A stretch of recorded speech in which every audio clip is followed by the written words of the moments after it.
Oh, that's what I wanted to do. I don't know if I can do it while that's happening.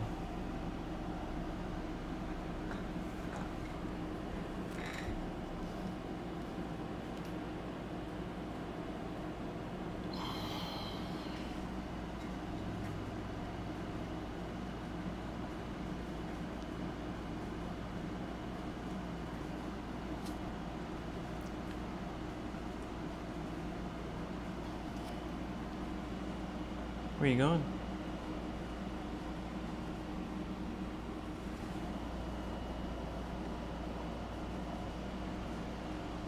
Okay.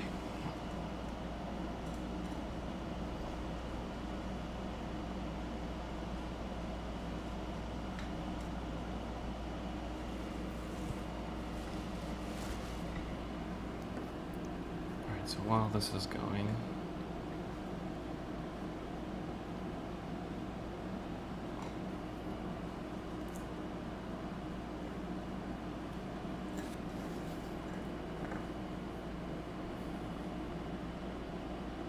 let's see if we can get this to work too.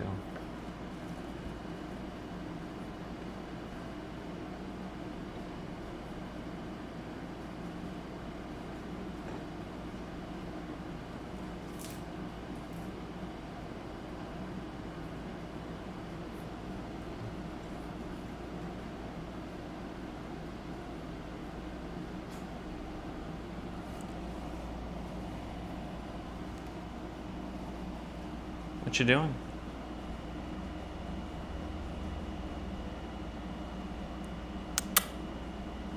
Over here. Over here.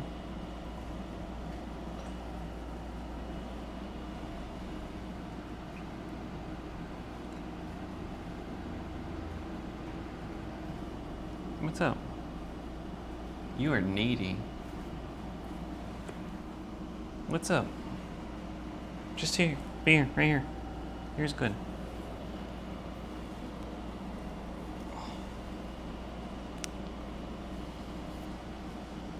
Over here. Over here.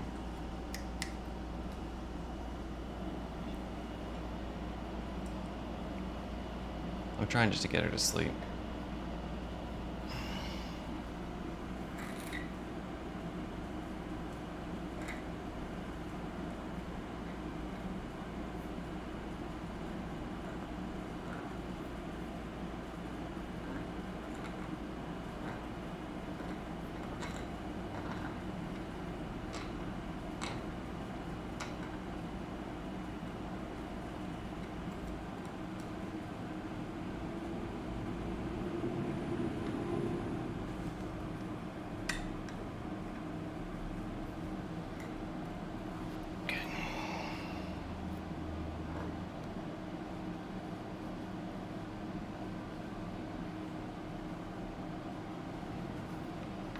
This camera thing is actually kind of over here.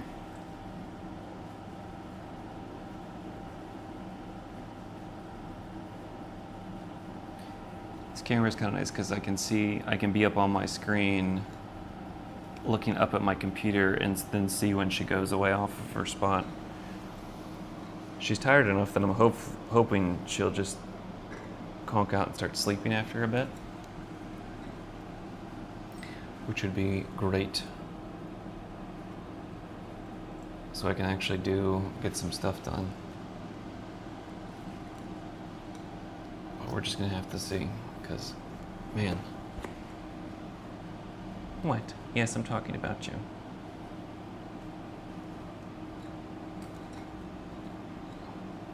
All right, we did this.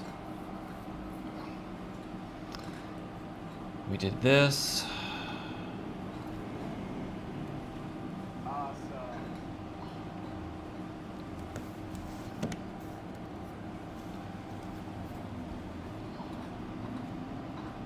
What else?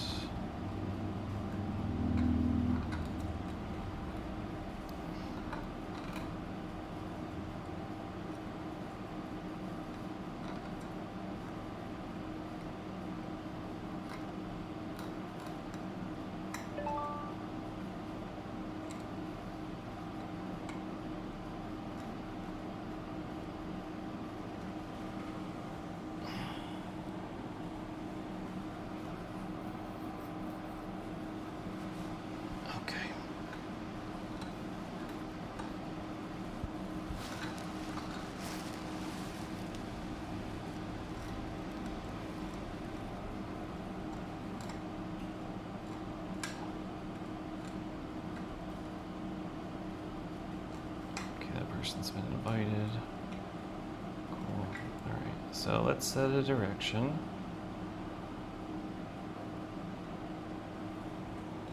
Today is Thursday, August 6th, 2026. And I am in Los Angeles, USA.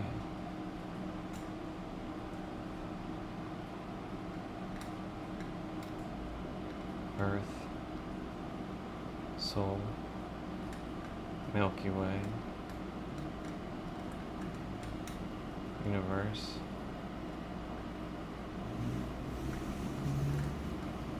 etc. I am here as... Hi again. Oh wait, the camera, I don't even know what I'm looking at now. Too many cameras going. Here's Justin, and right now, I'm trying to have her sit up in this spot. And ideally, I think she's tired enough that once she works herself out on her bone, she'll just nap for a bit, which would be great. If I can just get some things done. I will cease receiving. Justin will die. I'm getting better. I'm getting better with this like live streaming broadcasting thing. I can get multiple cameras going now.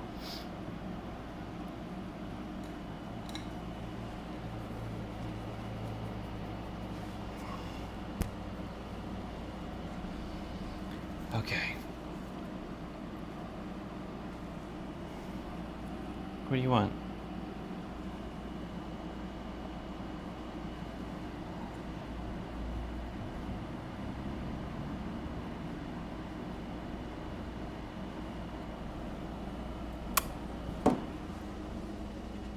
What you doing? Over here.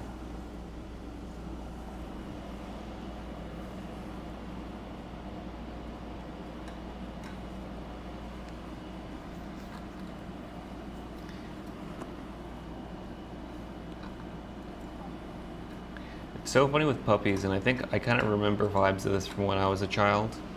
Where every few minutes she'll be like busy in her bone, and then after like 5 or 6 minutes, she'll just come and check back in. Just to be like, hey, are you still there? She always wants to come get up in my lap or something. It's like, you're good.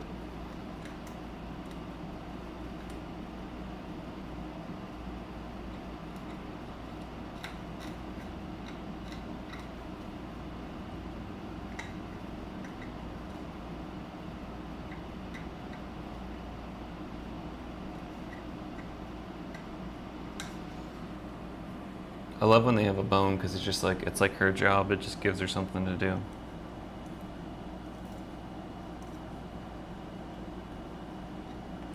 I'm also weird. I could just watch a dog chew a bone. I don't know what that's about, really.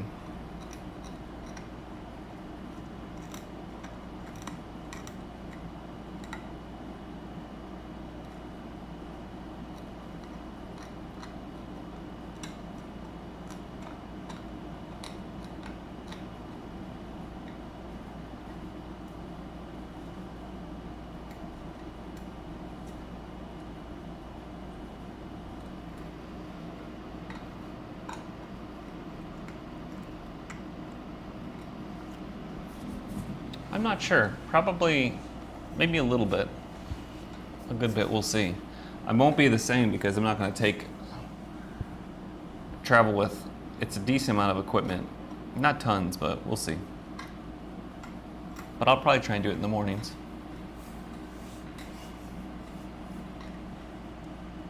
It will also depend. Sorry. I kind of only stream when it's just me. If there's other people around, just for politeness purposes, I don't usually include other people for privacy reasons. Cease receiving, Justin will die at some point. maybe even today. All I know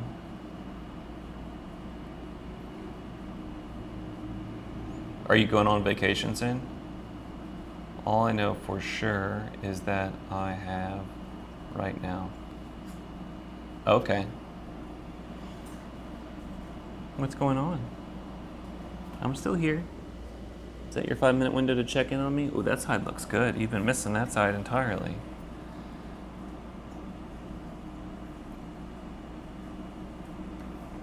Okay.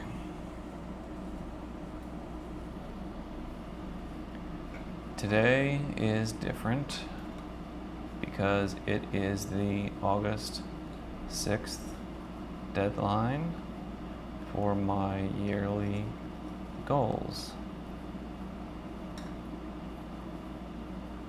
I'd say that was kind of a mixed bag.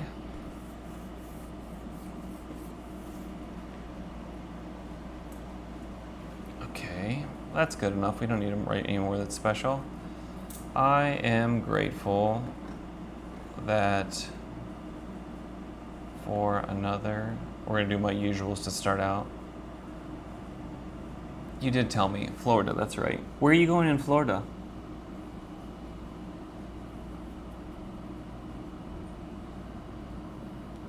New York City, that's a whole other vibe than Florida for sure.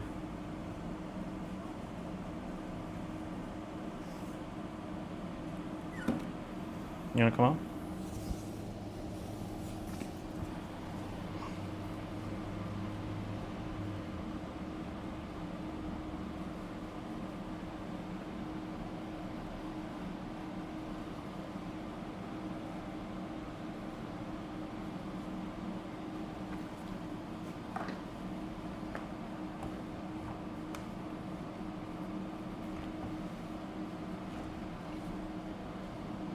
Wait, I might not be able to do this and work at the same time.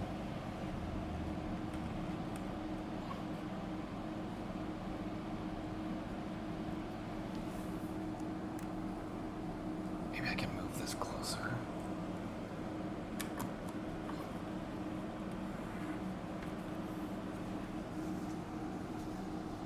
In 2014, you're in California, Nevada. Okay, so you've seen a good bit of the U.S. How do I get this to work good? And how does this work? I cannot remember. Nope, not this. Wow, I can't remember how this works. Or maybe this isn't working?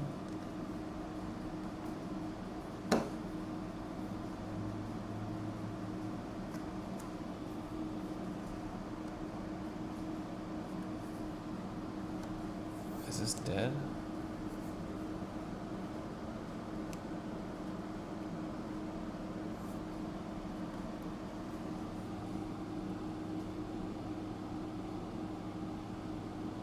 Okay.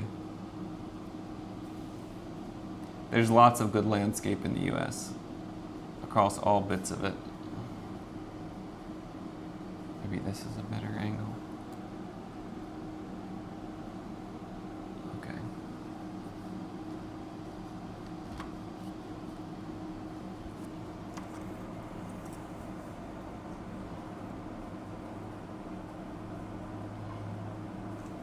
But why is this thing not working? You like talking with the people in the U.S.?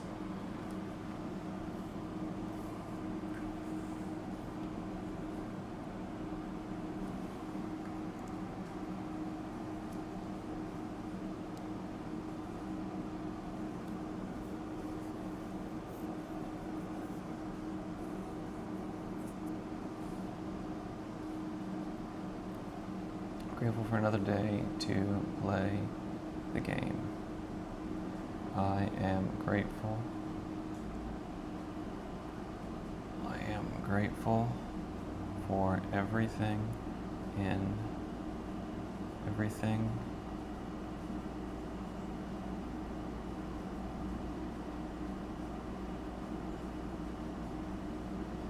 I am grateful that this year's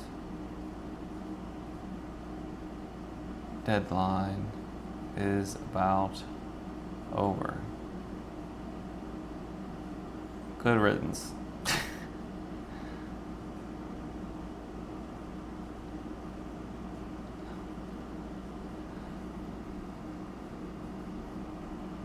I am grateful for, this is private. I am grateful for, this is private. I am grateful. What else? I'm grateful that the puppy seems to be doing pretty chill today.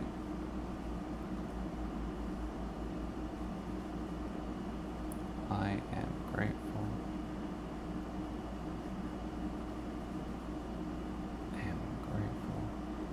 For a good day recipe.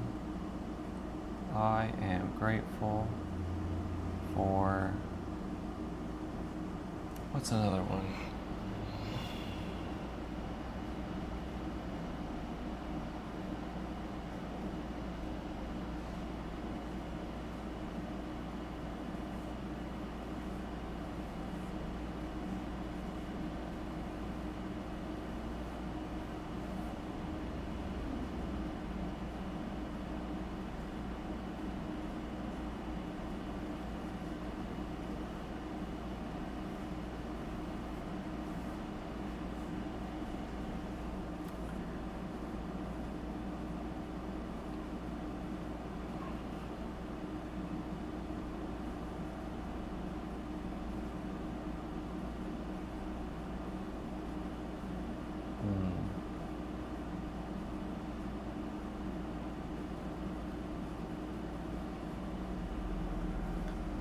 I'm struggling to come up with another one.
Yeah, seeing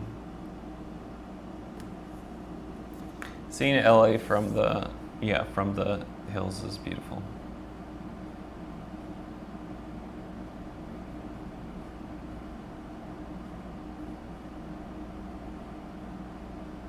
Hopefully you got to go up on like Mulholland Drive or something like that.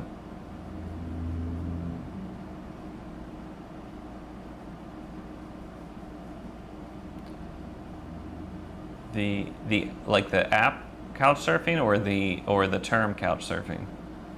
I think there's like a website that's couch surfing, isn't it?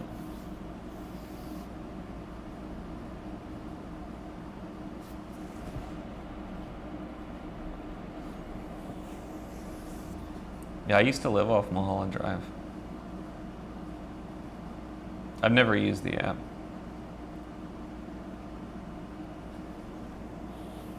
Or the website. I may have to check it out at some point. I've never tried it. Let's see, what's the premise on this thing? I'm just gonna look this up real quick. It seems dangerous for a woman. I guess for a man too. Members to a global community of travelers.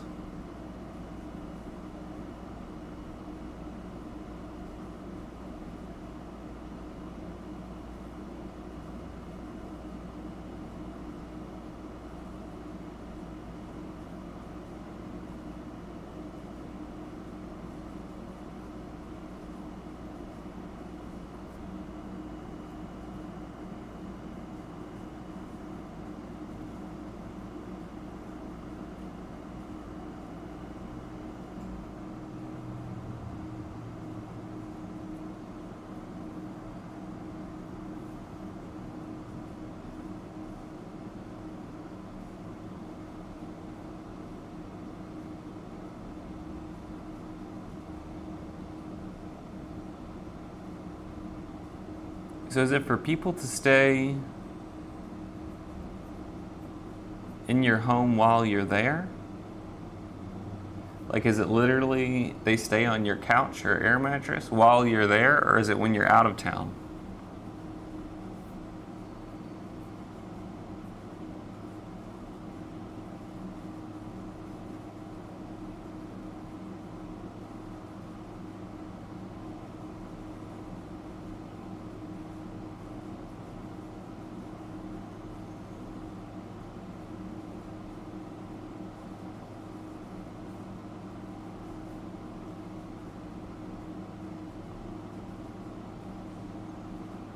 About.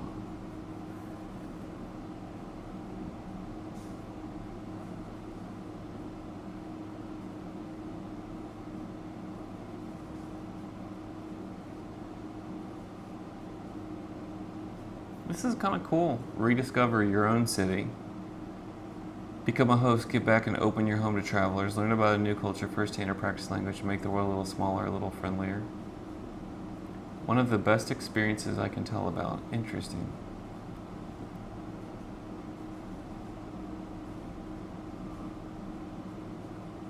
Yay, Christine's done. She made it home. We're reading about couch surfing, Christine.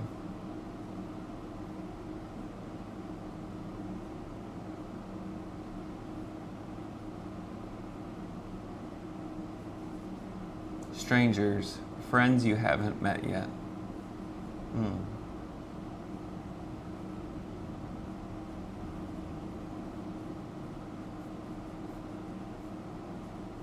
Oh, hell yeah. Good tips is the way.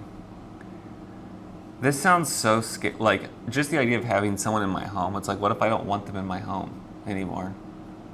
No, you didn't miss anything important. Puppy's sleeping. I'm reading about couch surfing. Miriam says she's done couch surfing when she went to the U.S. And that's how she's traveled. I guess maybe not just the U.S. Jobs, press blog. Getting started.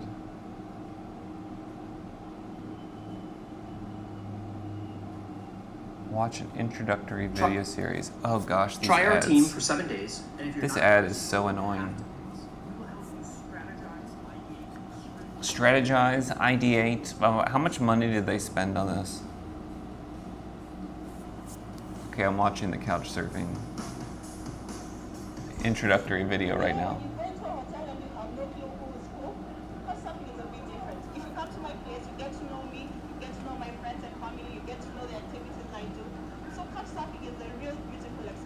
What if you... First and foremost, it's a hospitality network. It's a lot of fun.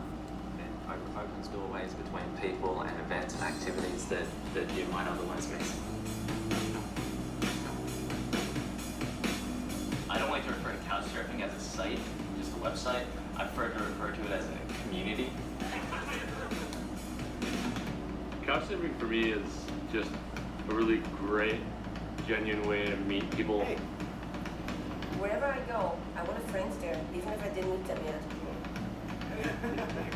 Couchsurfing is really about meeting people from other cultures and getting to know other cultures and just making connections.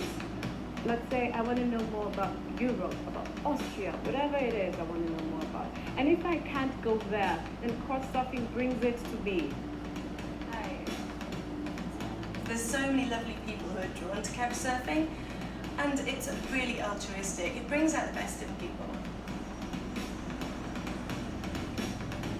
Couchsurfing for me is a door, a gateway to a fantastic alternative way of traveling, which is much more authentic. It brings people together and it reminds them that we're all one. It's just a great experience. We feel like we've, brought a piece of the world into our living rooms. It's the ideal. It's the perfect thing. There's no money involved. People in couchsurfing are so positive. I like that. I'm so thankful for couchsurfing. It really changed my life. I can speak very good English. I can talk with people from all over the country, and that's what couchsurfing brings to me. It's fantastic. Just think about the option of having friends all over.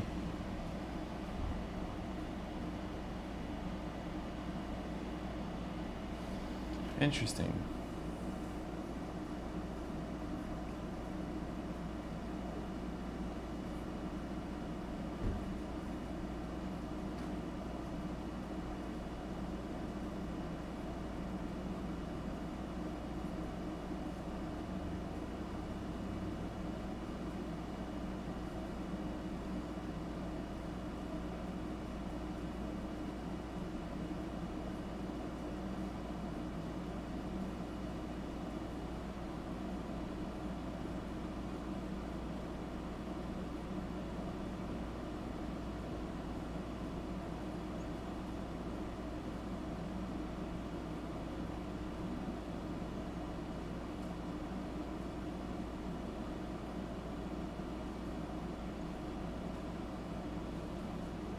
I'm reading the comments, they're interesting.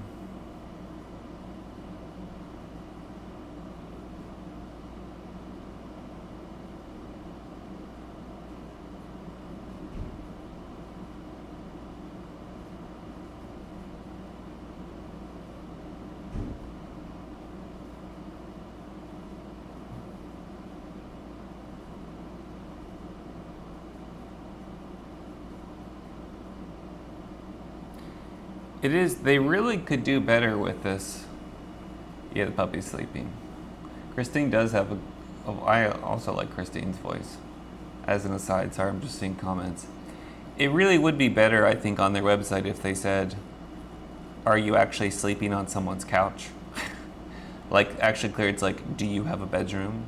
Do you sleep on someone's couch?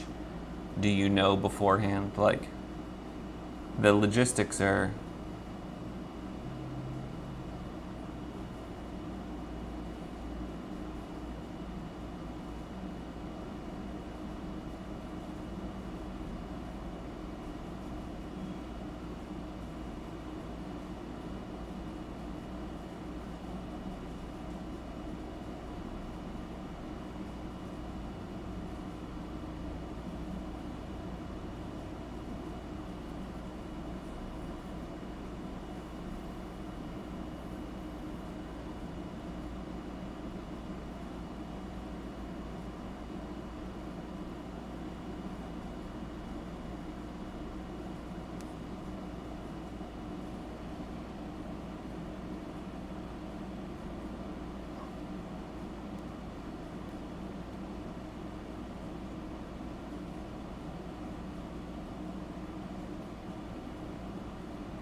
Let's see what this says.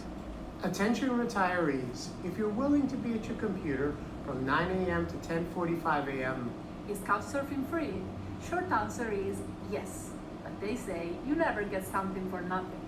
And couchsurfing is no exception. So let's give a proper answer to that question. Hello everyone, if you don't know me yet, I am Mary Jane. I'm a full-time traveler and I make videos about super cheap traveling every week. So please subscribe to my channel and hit the notification button to get more material about the topic. And if you too are on Instagram, make sure to check out my profile where I post almost every day. Before we start, if you don't have a clear idea on how couchsurfing works, hit pause now and go watch this video I made where I quickly explain you what you need to know about couchsurfing in general. Couchsurfing is a social network and a service, so there are always three terms involved: the host, the server, and couchsurfing itself as a company. In this video we will focus on the surfer's point of view, because that's what you are if you clicked on this video probably. So let's say it very clear. Couchsurfing is a free service, and it's free in two regards. First, you don't owe any money to the company that provides you the service. So I'm talking about the website, the app, the live chat, and so on. Second, you don't owe any money to the person who literally hosts you at his house. Made that clear, there are some remarks to make. Couchsurfing may be free, but like everything else, it comes with costs. For you as a surfer, the first cost is in terms of time, because you have to research in order to find a host, you have to study his profile, and you have to write a couch request. To me, all that takes a couple of hours every time. The second cost is in terms of comfort. Your host will make sure that you feel great in his home, but it's still not your home, nor it is a hotel room. You can't do whatever you want, you can't leave everything messy, you can't procrastinate on cleaning up, you can't do your own business every time you don't feel like interacting. Third cost is in terms of certainty. This factor, I feel, is one of those that keep people away from surfing the most. Because couchsurfing is not like booking a hotel room. You choose it, you book it, you got a receipt. You need to contact a potential host, wait for the answer, and if it's yes, you arrange a meeting. Then there could be small accidents that let you wait outside of the house, maybe for hours with all your luggage, tired and smelly, and you just have to take that chance. Just like you have to accept any kind of arrangement you will find at your host place. If the bathroom is dirty, if the couch is not comfortable enough, if the house is smelly, which are, by the way, things that I can guarantee you almost never happen, you have to accept it. Now for the host. To welcome you in his house, he has some costs. Many hosts have a full-time job. For them, the first cost is in terms of time. You take the time to read your request, among others, to answer you, and to arrange your arrival. Right. Then, when you're there, they set the schedule so that it somehow fits your presence. In other words, they make room for you in their daily routine. And that is already something a surfer should be already very thankful for. Plus, in terms of money, you are still using their things. Their electricity, their water, their tools, their toilet paper, and so on. And often a host will also offer you his food, especially when you first arrive. And let's not forget, there is also a cost in terms of personal space too. So please, when you surf, do understand all that, and do not give for granted the hospitality that someone is offering you. A host's place is not a free hotel room. Couchsurfing is based on reciprocity and exchange. You are not a client there, you are a guest.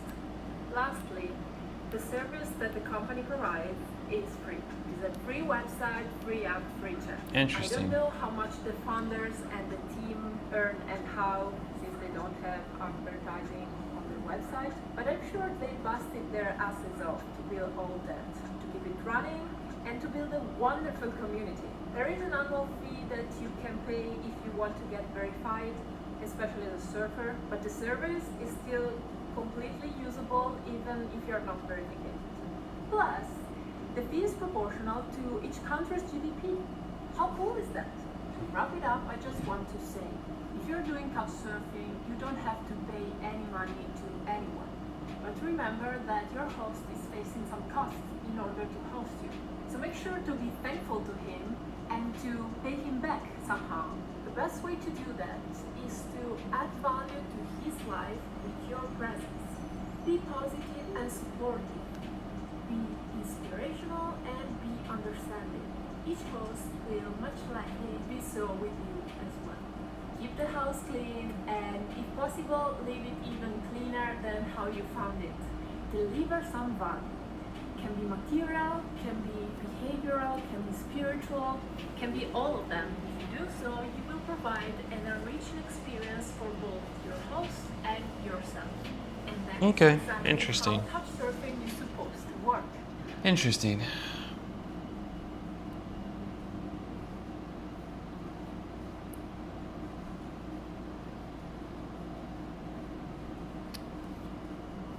Let's see if I can finish. Maybe I'll just pull this forward. I think these are not.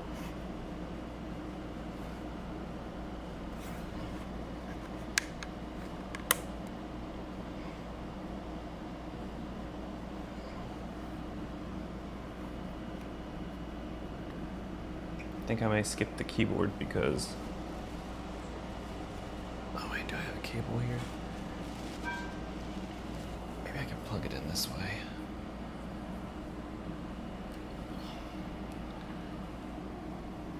Well, I guess I could just do it by audio. If I do it like this and I go here, I can kind of still look at myself and see if I can do my affirmations. I'm not standing up because the puppy's on my lap.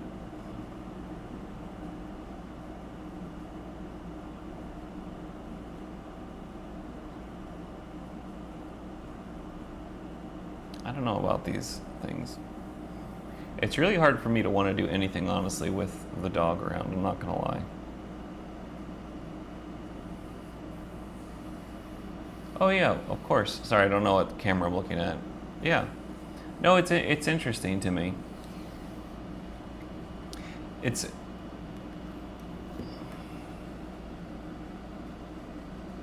interesting to me. I definitely have some apprehension. I would have some apprehension about being a guest in someone else's home, but I guess you can talk to them beforehand somehow. I don't know. I've been part of confrontation is, oh, you're good, Christine. Thanks for being here. I'm looking at the wrong cat. Thanks for being here. Hope you have a good night. And I'm glad you made it through today. Same. Hope you have a good night.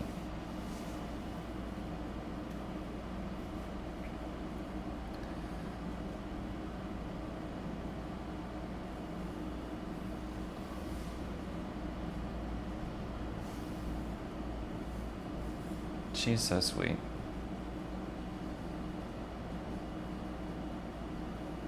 Yeah. Tomorrow's going to be great. If we have anything to say about it.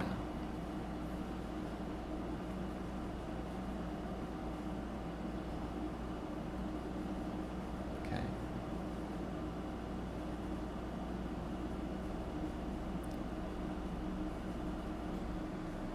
Okay, so I'm going to do my affirmations. This dog napping made me tired. Okay, affirmations. I am a top specimen of a human. I achieve anything I want, make a plan and deadline for, identify what I will give in exchange, and work steadily towards. I love life. I work confidently and trust my instincts. I am on a mission. I am a good person and deserve good things. Oh, I'm good looking. I skipped that one. I make life more wonderful for myself and for others around me. I am a divine expression of life. I am abundant, supported, and fully provided for. I love and accept myself exactly where and as I am right now. I do not shrink to avoid discomfort for others or for myself.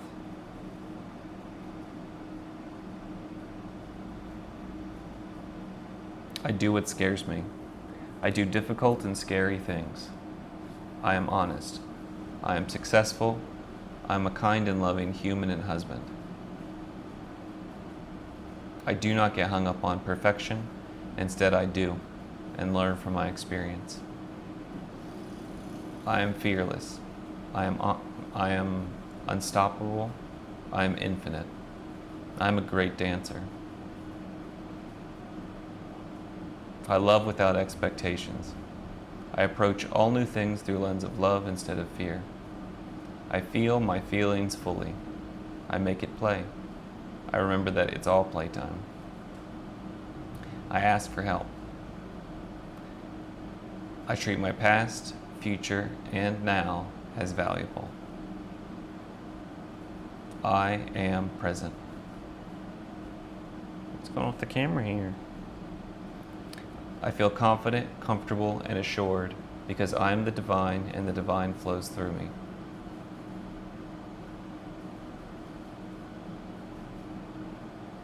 I hold 300 Bitcoin, and I know the value I helped create and what it cost. I create and share things of value with as many others as possible. My feelings are my responsibility. When I have to have something, then I will. Let it begin with me. The cavalry is me. Be kind to Justin. Don't abandon Justin. Be true. Be open. Be shameless. Be what you want. Don't take yourself too damn seriously. I am, and no one else is, responsible for Justin, for his financial, emotional, mental, physical, professional, and spiritual health and growth. I build you, Good Day Recipe, into an app that has more than 1 billion users. I laugh when darkness comes. My most important work is now. The world is what I think it is. Today is going to be a good day.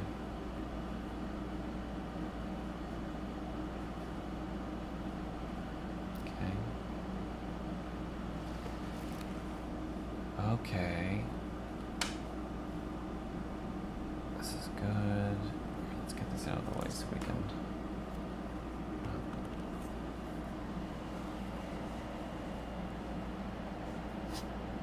Gonna finish my gratefulness things real quick.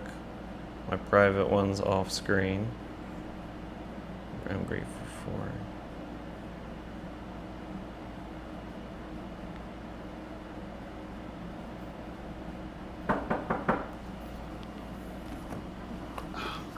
Coming.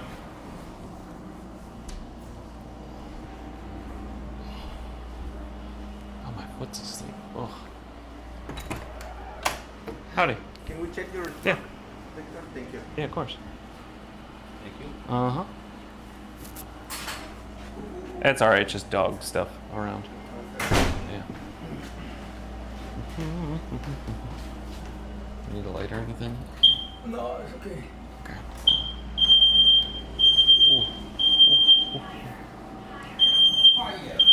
Love it. Love it. You have one more? There may be one in the bedroom. Yeah, maybe in the bedroom. Check. You can open it and see. Yeah, that door. If you go all the way down, you can open it. No, this one here. I think there's one in here. Okay. Yeah. Look at that. Okay. Okay. Oh. All right. Checking the fire alarms. Oh, that was a noise. She doesn't even care.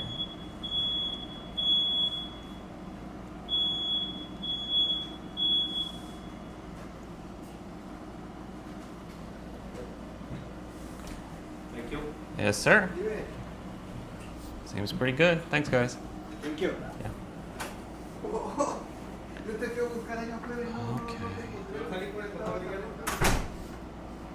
All right. Oh, that's what I was doing.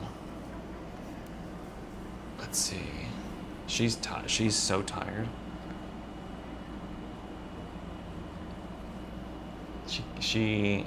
Well, she's pretty chill anyway. She's not like a aggressive barker. Like, she's not yappy. That's why I'm like, maybe she has chihuahuas, but like chihuahuas seem like they bark all the time. And she doesn't seem to care around most. Like, she'll bark when she's playing sometimes, when she wants my attention. But yeah, when she's tired, she's just looking up at me right now. While I'm talking, she's like, really? Why are we talking?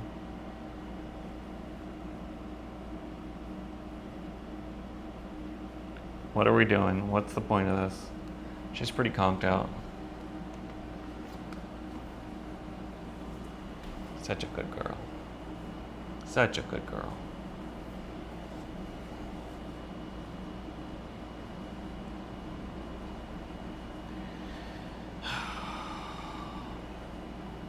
It also makes it way harder when she's like this chill and when she's not going in the house, because she does pretty good. But especially when I'm like fatigued, I know the ears are, she's so cute. But anytime they're sleeping, it makes everything good. It's like, I don't care about my life. I don't care about what's going on. I don't care about, like, nothing stresses me out. I'm like, no, we're good. She's chilling. She's sleeping.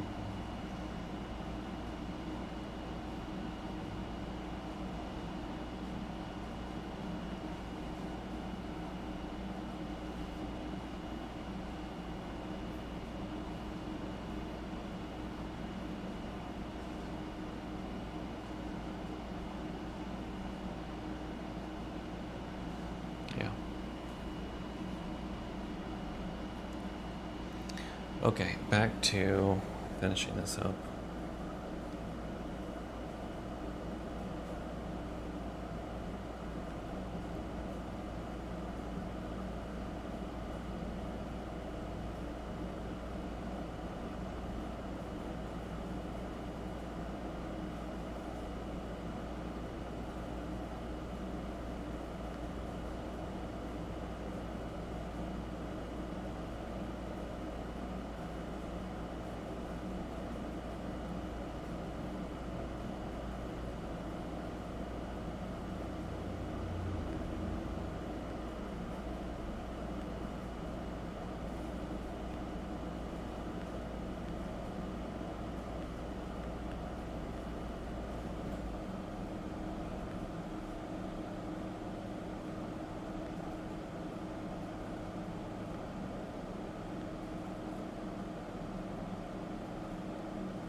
Okay.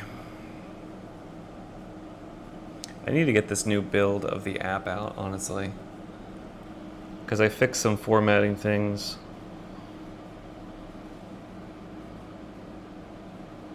Oh, we got sunshine today. Walk.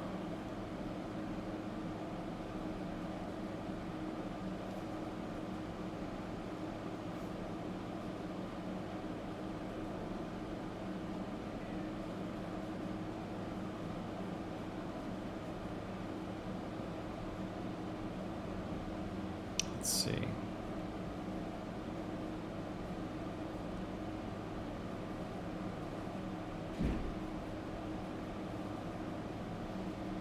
Okay.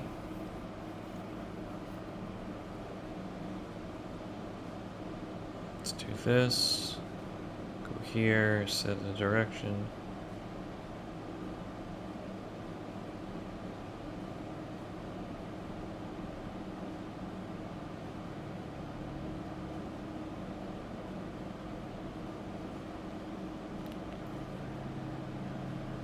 Okay, let's send this off. So this gratefulness stuff, I send it off to a few people. Oh, I could just start tagging.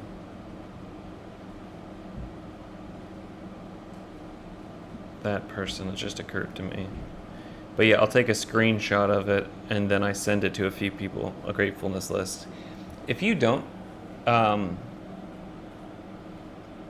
Miriam, it's kind of a, I guess fun, but it's a useful activity just to send gratefulness lists back and forth to people. Someone suggested it with me.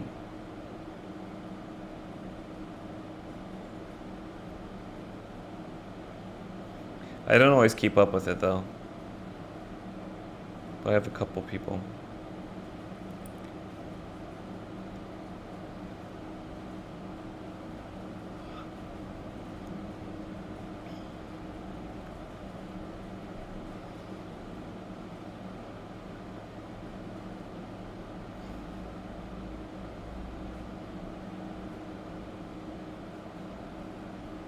What is this?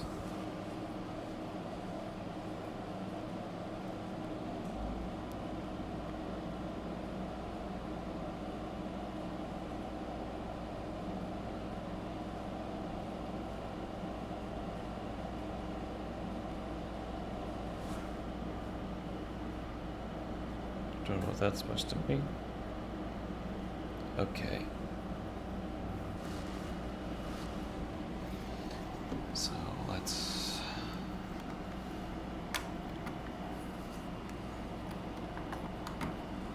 now that that's disconnected.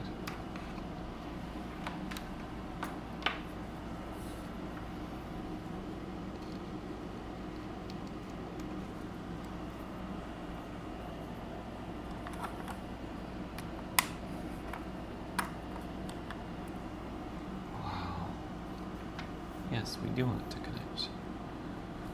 Okay, oh, you're gonna bright view on my nose. Sorry about that. You know what? I need to see that.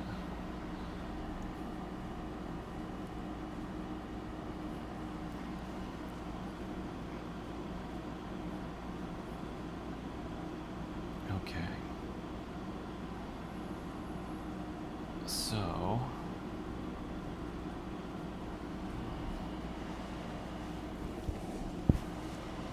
You're okay. I wonder if I might try and put a reel together while she's napping.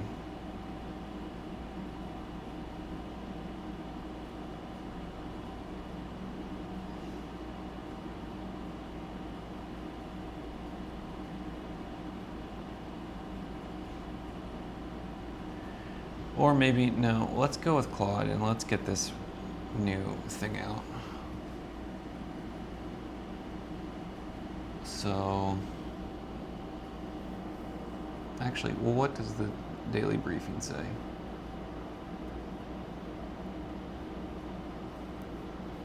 Still catching up on the morning here. August 6th, today's the 1 million deadline day. Uh-oh. The product isn't there yet, but the data finally points a clear finger at why, and it's fixable. One new human yesterday.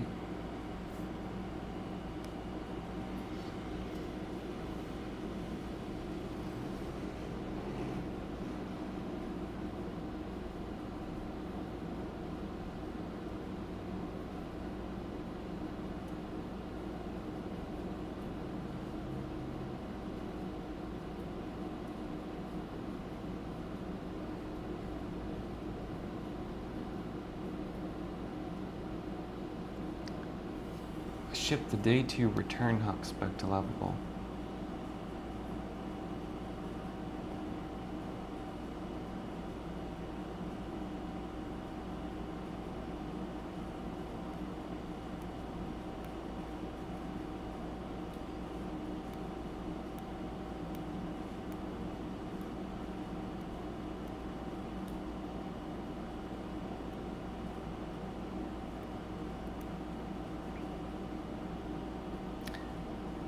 Do people buy the paid version of the app? Not really right now. And I'm not worried, like they will. So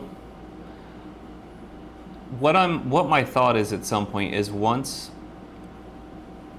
I cannot lose everyone, I'm just trying to get enough people. I want to get to 30% of people who use the app stay just as free.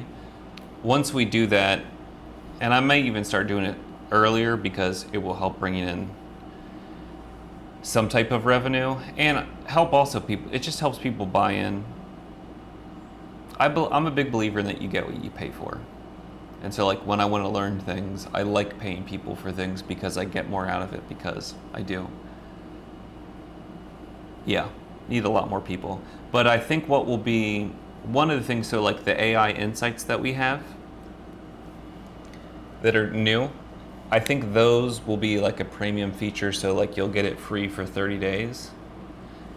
And then that will become a premium thing where like you'll still get the basic statistical insights of like what works for the community and all those things, but like where you get an insight every day, that will be a premium feature.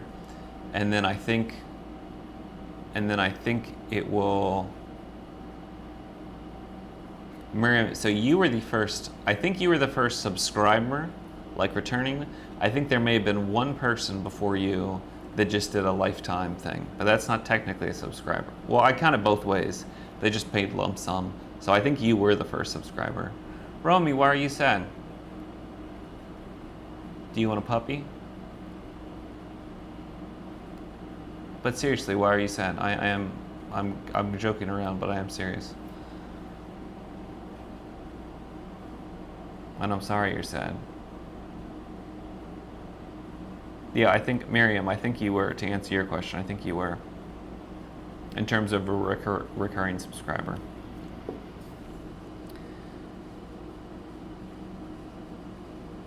Okay, what is this? This first work dive, let's talk to Lovable about this. Or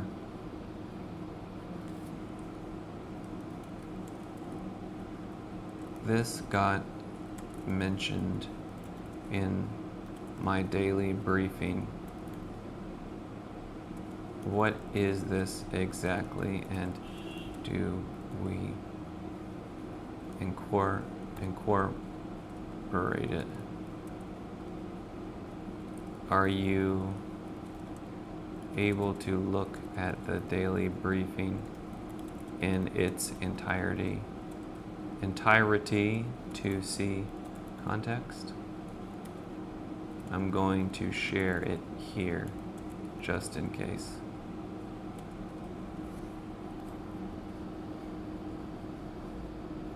Romy, are you going to tell me why you're sad?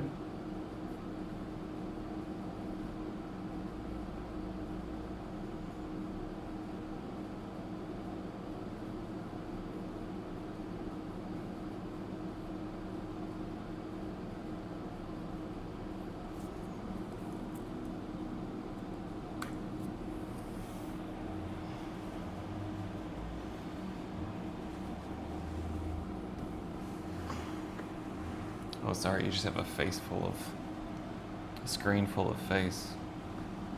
That's not cute.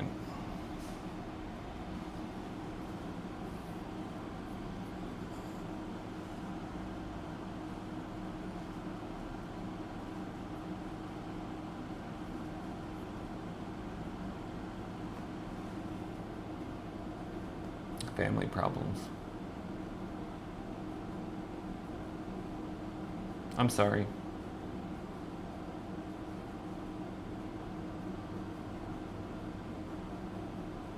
That's hard.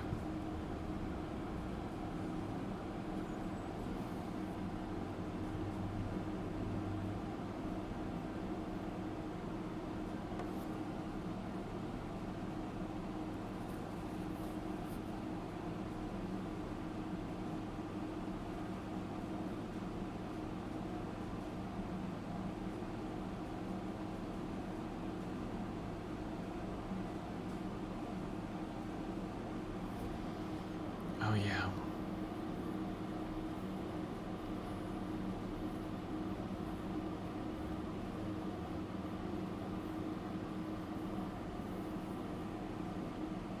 Yeah, I did.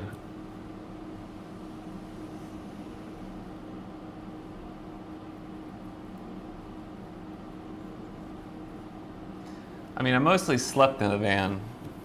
I had a production writing room when I was songwriting, but yeah, my home was, because it's a lot of money to pay for an apartment in Los Angeles, and so, sorry, I keep putting my face right in the screen. So, yeah, that green van, if you saw that on posts, that was my That was my bedroom and living room.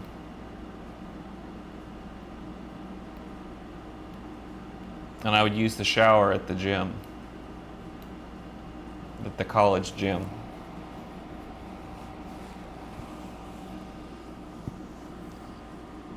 Okay, yeah, so things let me check the claim against the actual data for explains how. I have the whole picture now. The briefing's diagnosis is right. The plumbing is further along than implies.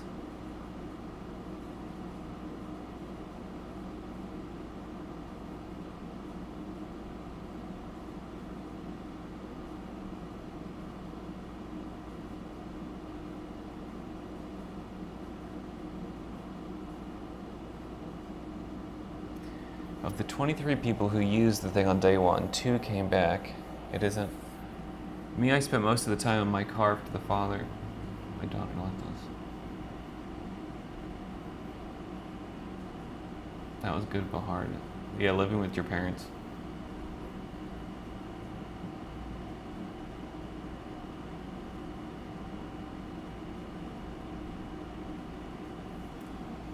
Oh wow, so your family is of Flyers. Oh, with your husband, the father, the father. I'm sorry.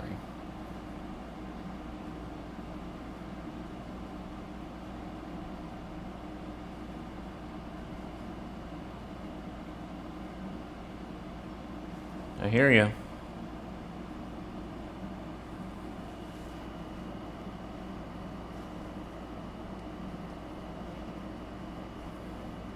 Yep.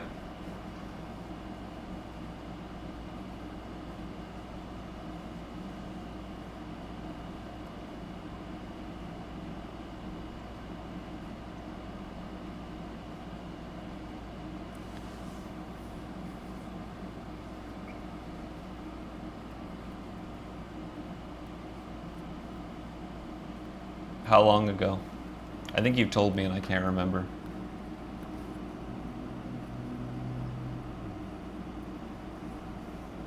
Why didn't you give up? Maybe a stupid question, and if you don't want to answer it, that's fine. I'm just curious.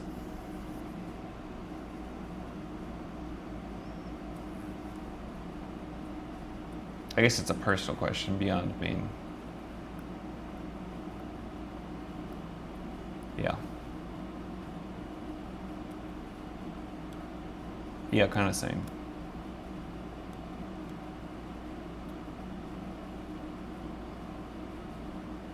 (2018).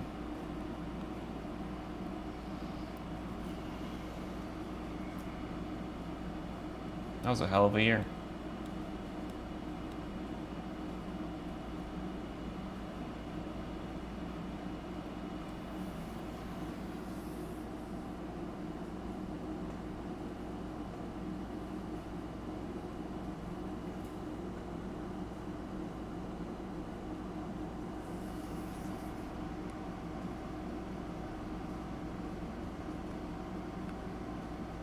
I know, but you could have just,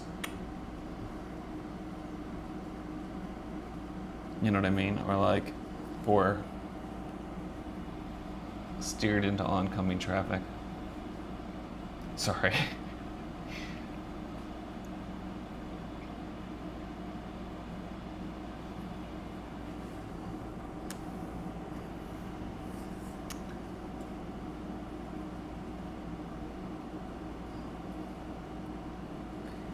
Miriam, it's so funny. You say, and it's not funny what you're saying, but when you said just me, my daughter, and my dog, there's a song, an old song, called My Rifle, My Pony, and Me. It just reminds me of that. It's not the same thing. It's something about, I guess, that like,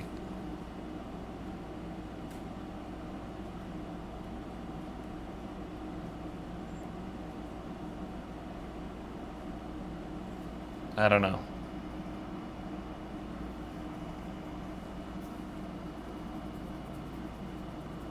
It's really good. A lot different people cover it. I don't know who did it originally.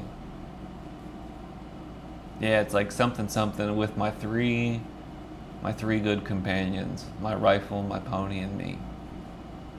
Whippoorwill, and the will. That's where I long to be with my. Let me look this up.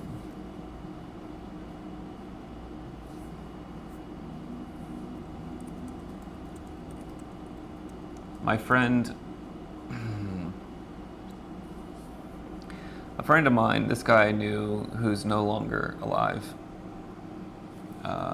he did a cover of that with another friend of mine. And it was really, really cool. I don't know if it's on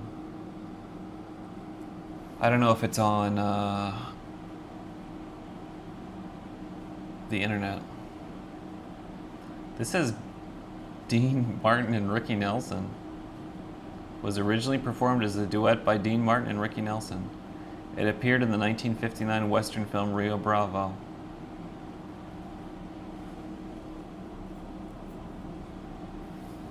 Oh. I'm telling you because in fact I just want to say keep on. You will get many, many. Yeah. Yeah.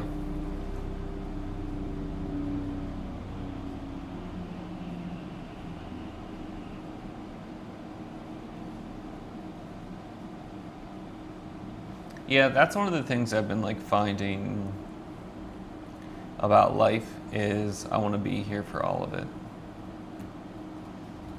And some things are beyond my control.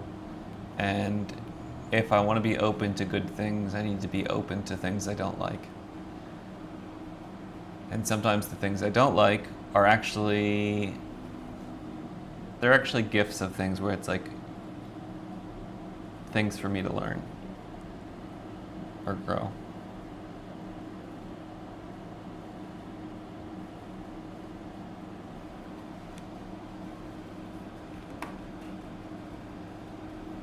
I think you're right.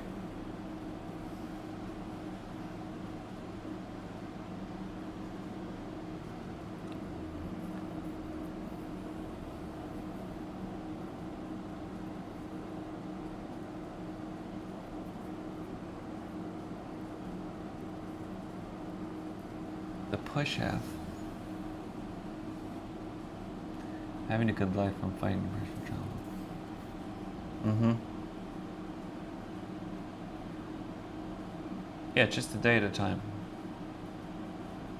Or maybe 10 minutes at a time.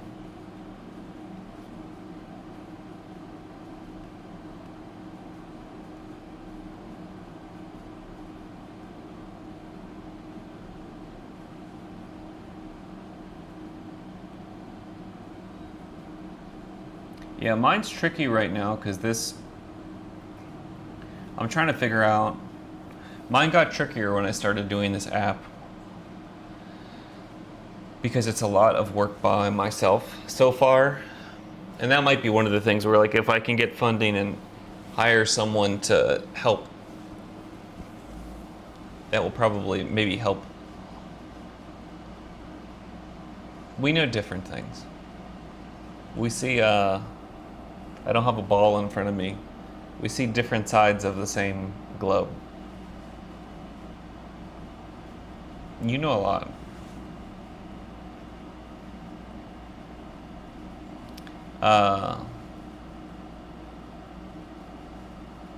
It's hard building an app and like doing it all by yourself is.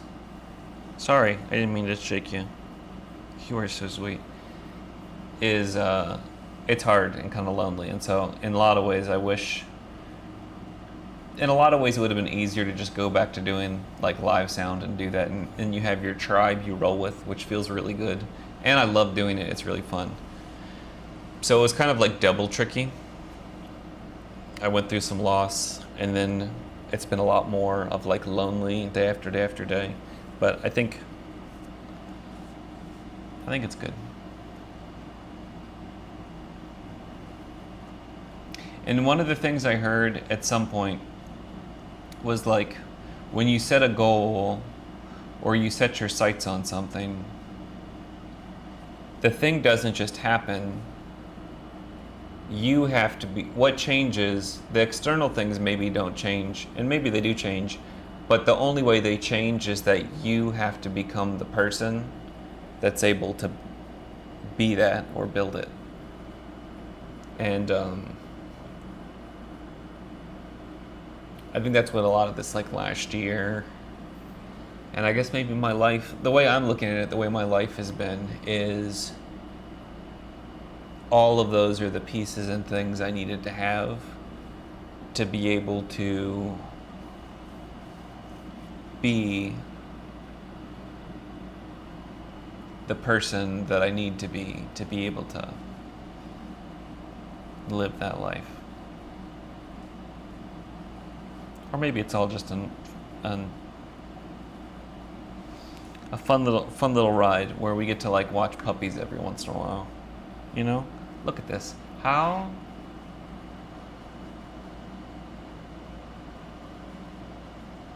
I don't know if you can like see this,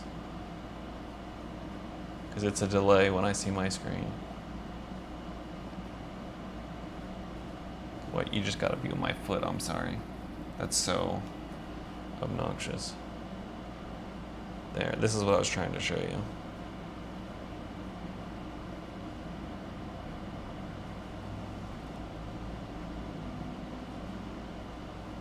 She's opening her eyes and looking at me kind of annoyed because she knows she's being looked at. Are you waking up?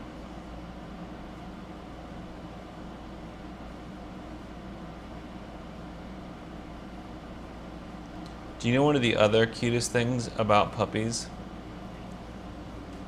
is when they put their faces down on a pillow and when they lay down on the pillow, it pushes their jowls up. I don't know if you can really see. Sorry, this is the worst angles of everything. Her jowls just start coming up.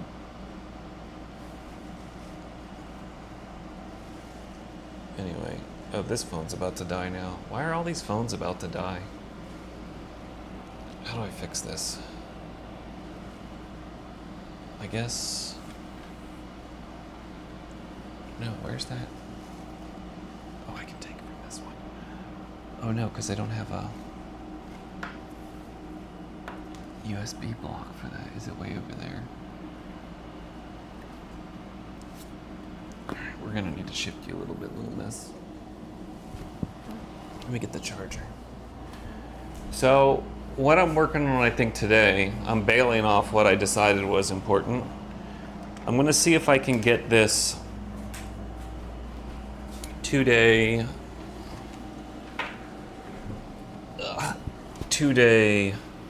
return chime for people, where basically it'll check back in with them. Oops, I'm trying to plug this in and I'm having issues. This is the other thing that's good about live streaming is you see the worst angles of me so often, and like I'm so bad at doing this that I just get used to it. I don't like you just get over it after a certain point. It's like, all right, well, you're gonna see what you're gonna see.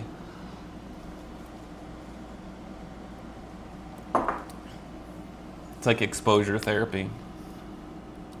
Okay. So what I'm trying to do though is basically get a 2-day things. I don't want anyone to see, but also you just can't do it. Well, thank you. You just can't avoid it if you're if you're live streaming. So if you ever feel concerned or apprehensive about being seen, just live stream 30 days in a row. You'll get over it. Okay, this push app has a good stream.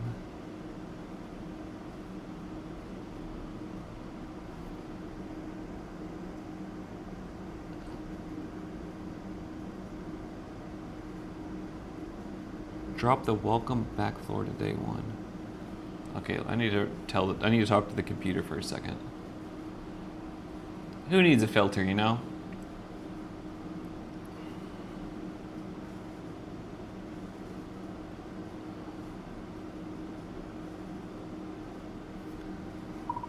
Okay, a couple things in regards to this. So the comeback celebration, the welcome back moment is not a push, it's a celebration for when people leave and come back.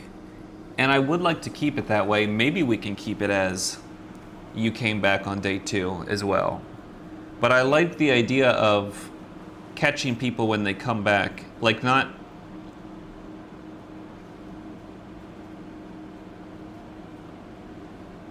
Maybe we can celebrate when they leave, when they come back too. But the idea is I didn't want to like ding them to remind them. I just wanted to celebrate them coming back. And maybe that's not the right way to do it. But that's why it waited 3 days, because I wanted to have, and maybe I was thinking about making it 5 days, because there's nothing harder than coming back to an activity after you've been away. So this isn't about streaks in this app. It was more about coming back, because coming back is the hard part. But also we do have rhythms because, you know, that's fun to keep too. But we don't make a big deal about either of them. If anything, we make a bigger deal about coming back after you've been away than we do about rhythms. Secondly, maybe for it to help people to have notifications set up and to have the push tokens, the moment is after they complete setting a direction for the first time. Actually, do we have a setting that shows whether people set a direction, how many people set a direction on day 0, on their first day?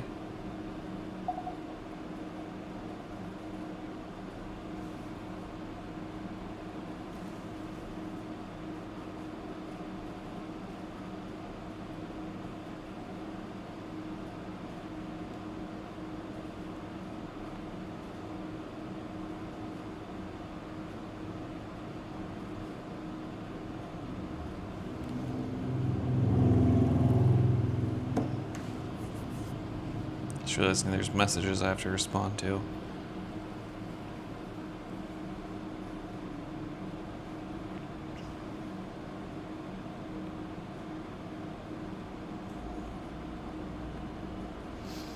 Okay, and I misframed it. Welcome back is a celebration, not a retention lever.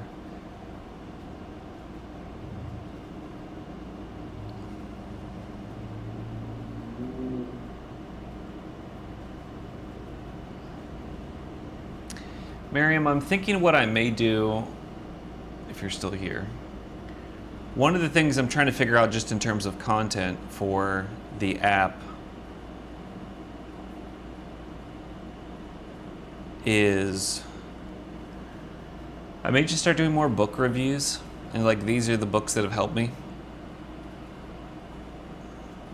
I never want to do anything because it's like, well, I feel like there's a right way to do it, and then I end up doing it badly all the time, and then I'm bummed. But it's like maybe doing it badly is better than not doing it at all.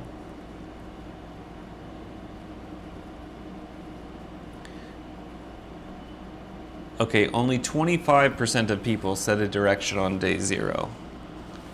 64 of 254 signups over 180 days. So in the last 30 days, it's 11 of 66, so 17% drifting down. Day 0 behavior predicts return almost perfectly.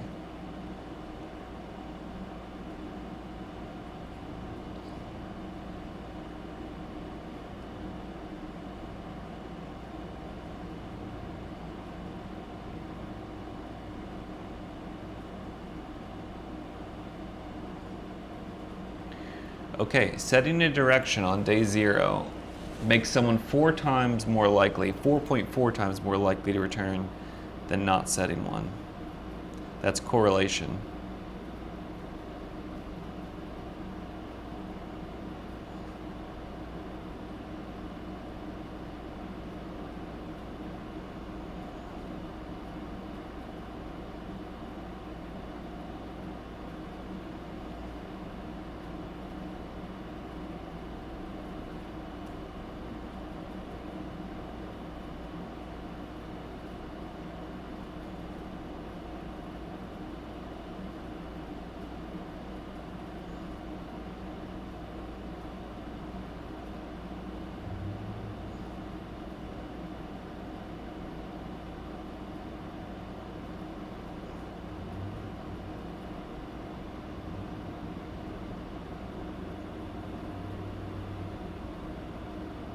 Okay. I don't know how good they're going to be, but I think that's because it's like also I'm tired of like asking people are like, well, it's just like advertising, and yes, I do want them to use the app, and that's the reason I'm here. But it might just be a thing where I'm like, okay, fuck the app for a little bit. At least I'm not going to talk about that. I'm just going to talk about things that you may find useful. These are things that have been useful for me, and then we'll see how that goes.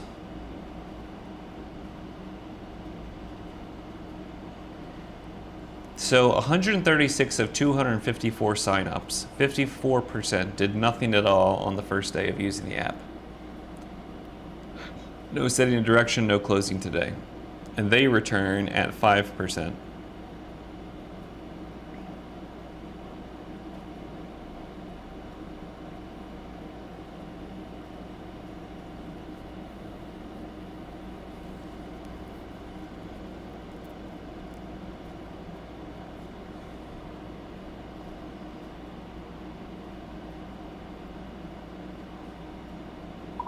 Yeah, can you look into what those 136 actually do before dropping off?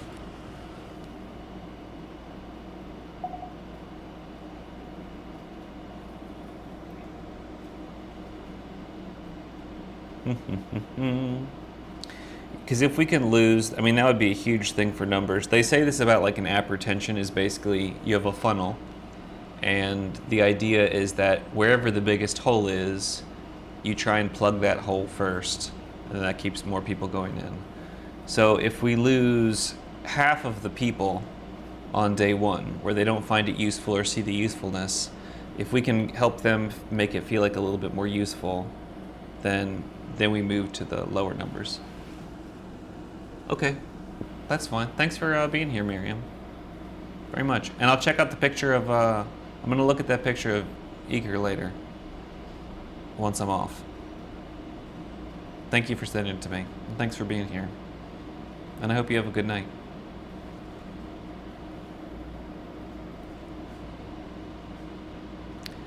Okay, what those 136 are actually doing.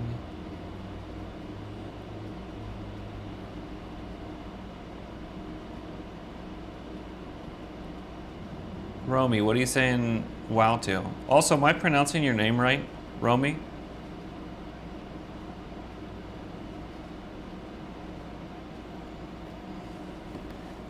I'm gonna mute this real quick.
This should be unmuted again, hopefully.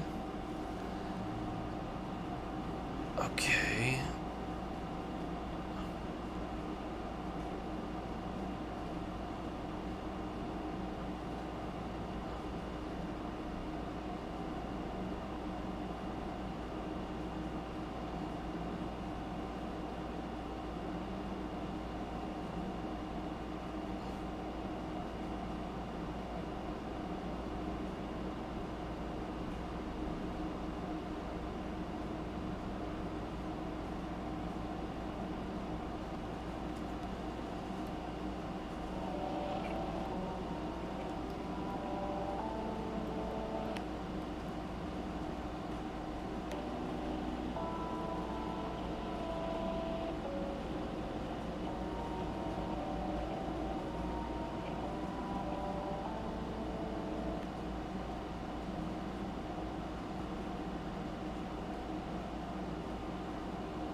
Oh, okay. That's about to die.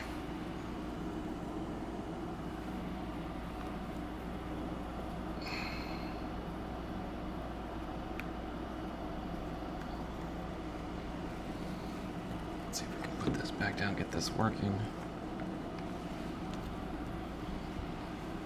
Okay.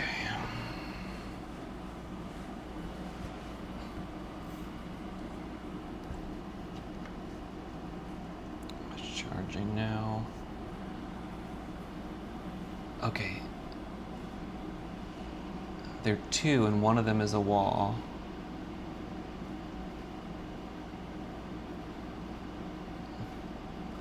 No recipe completed. So 89 users, 0 completed onboarding.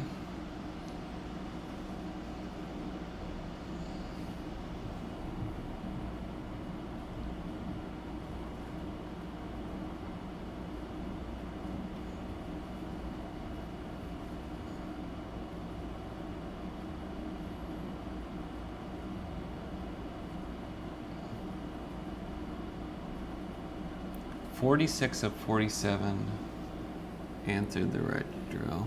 Okay.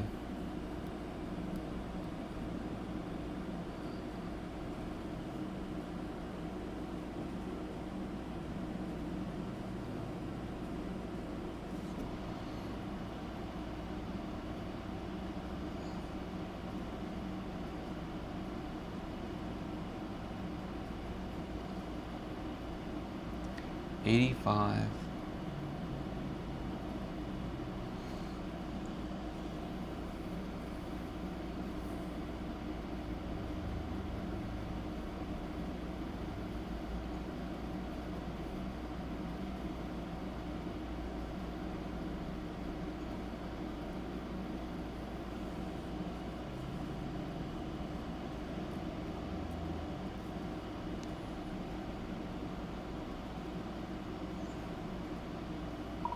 Yeah, you can run it. There's just part of it where I'm wondering if these are like bots or something.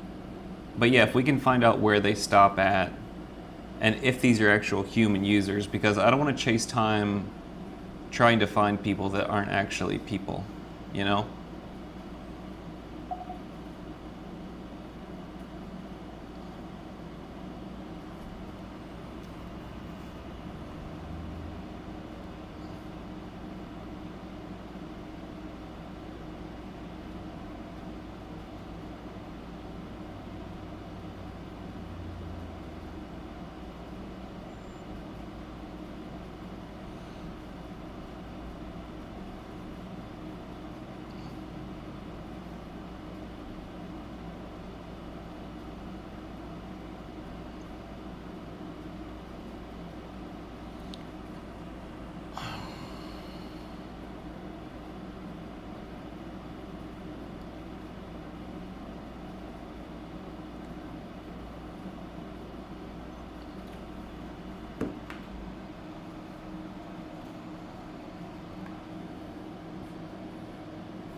Phone case is slipping off? Is it?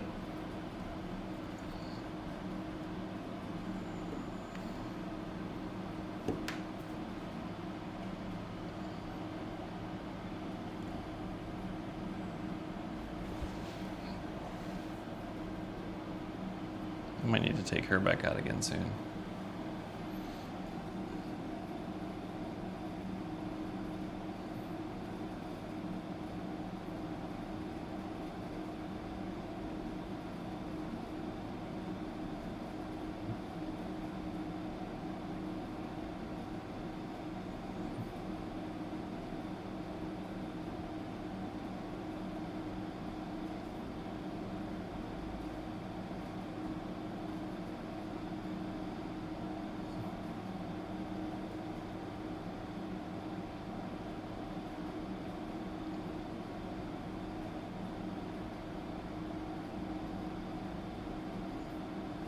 Filtering to accounts with the real device ID, real time zone, and sign up.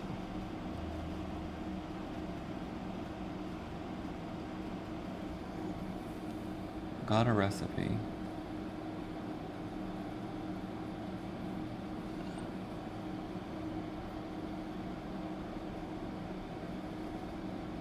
Acted on day 0, returned.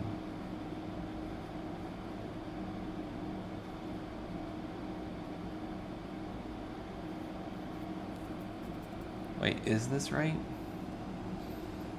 41 is so small, so every percentage.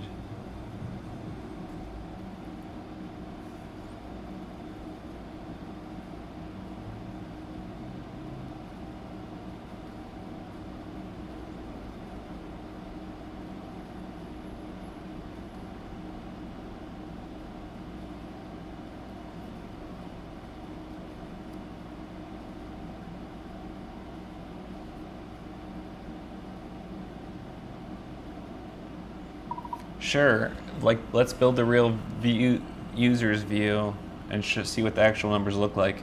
Can you also explain the logic of how you're deciding it? And also, let's make a document out of this that we can revisit so that we know, because, and that's something that I can point the morning briefing back to, and all of our things back to, so that we're all looking at the same correct numbers. Because otherwise, we're making decisions off of not real numbers. Like, also, is the retention better? Are the retention numbers that we have in the GDR growth tracker, are those correct or not correct based on who is signing up? Like these plausibly human 41 humans in the last 180 days.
An error occurred.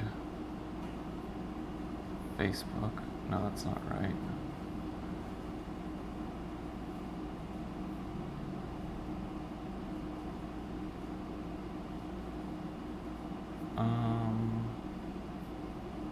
Interesting.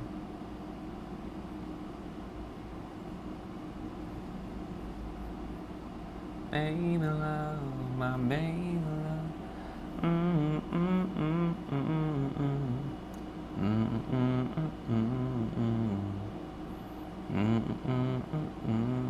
Why is this not working? Where are you going? Okay.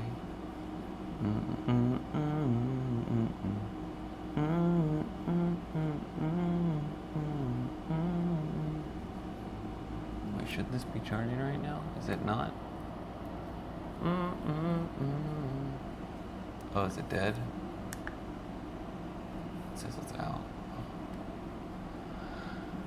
Okay, how are we gonna do that? I guess we can charge it a different way.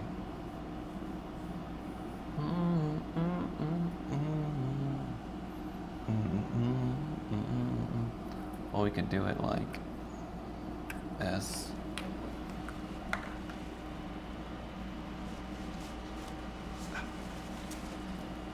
Swap this guy in. Okay.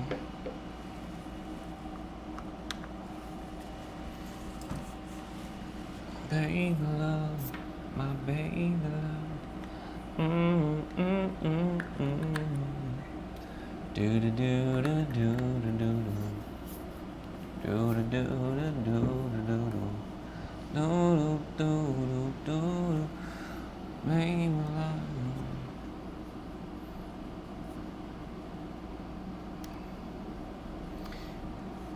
It's still raining hard in Argentina. Yeah, it's pretty nice here. It's pretty sunny. It's hot outside though. It's hot. What you doing? I think she may need to go outside.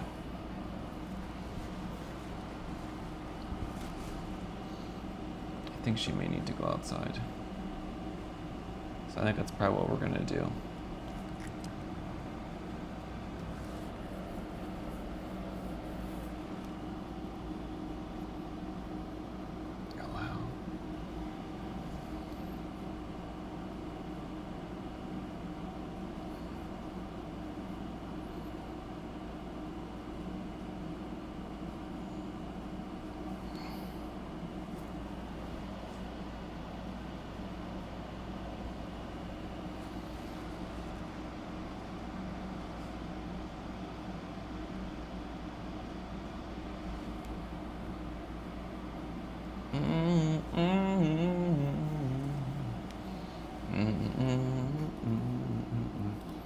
What we are going to do though,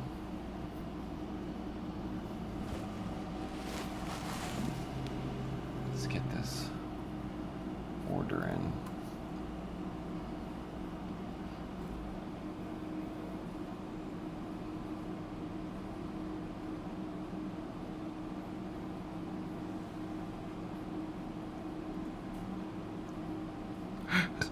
Excuse me.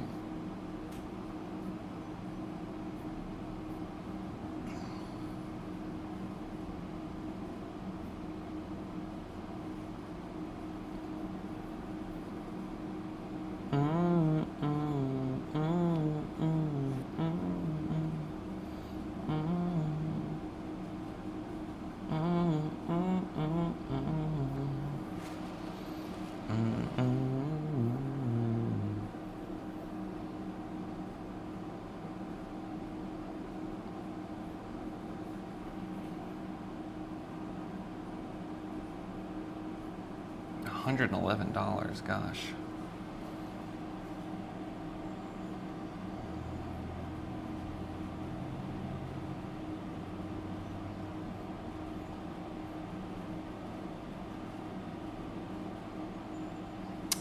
I'm not a huge fan of mate.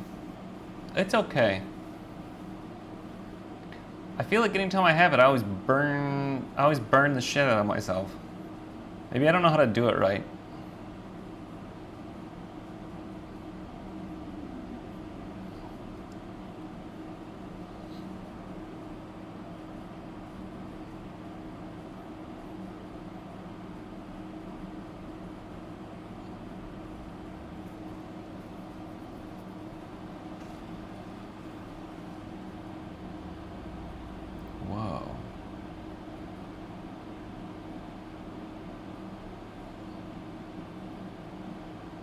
Those are way cheaper.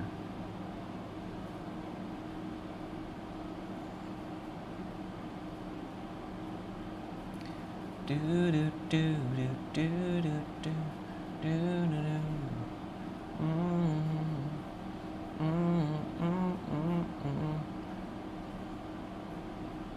1784. I need to catch up on my numbers.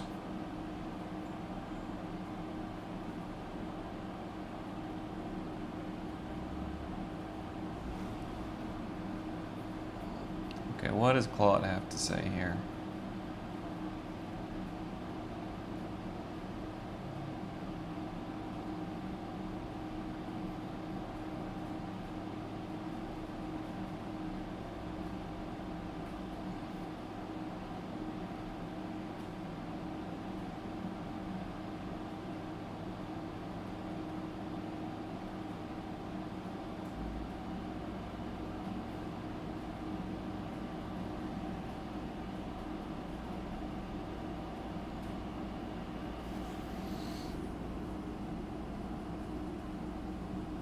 Two structural things I found away.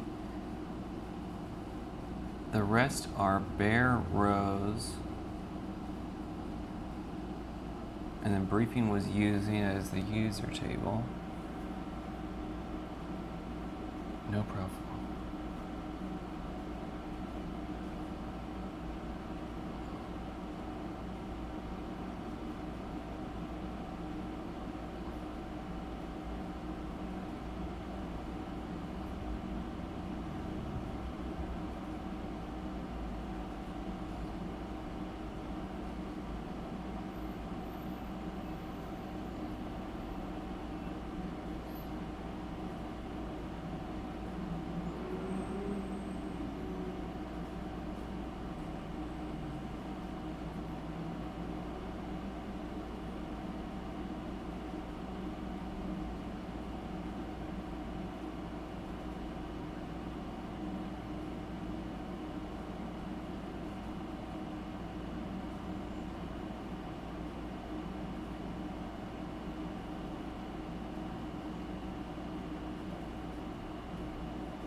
$434 people over how much period of time?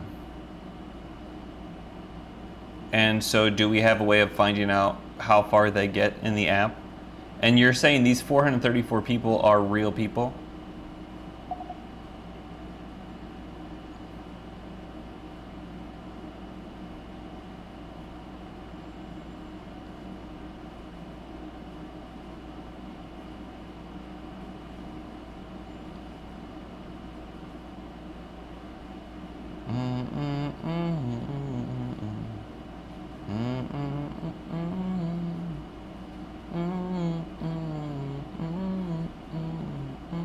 I don't know how much this is in frame here.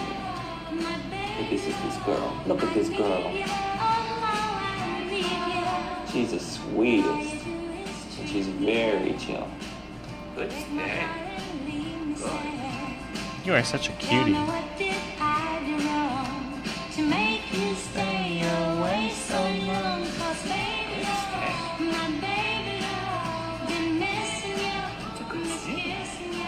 That's a good step.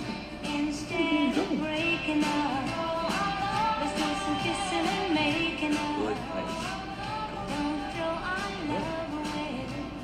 Good stay.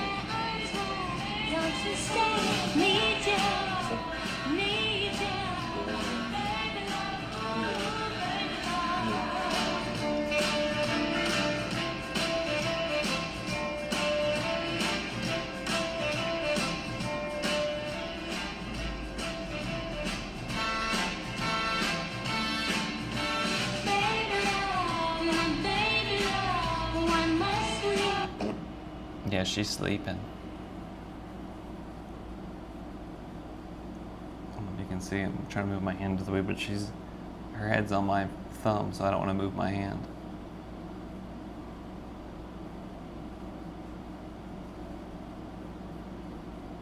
She's sleeping. Okay, what does Claude have to say now? 434 is over 180 days. since February.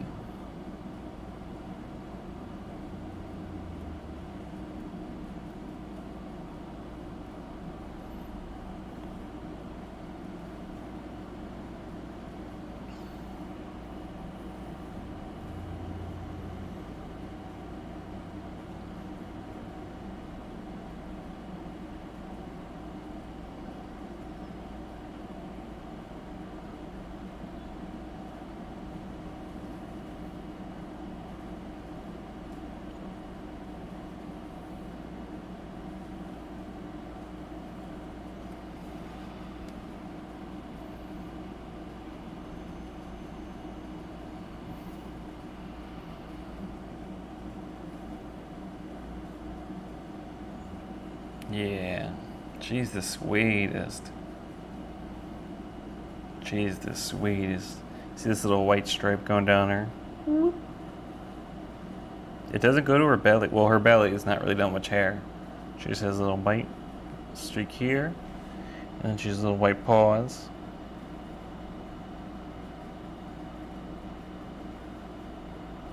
I just ordered some nail clippers today.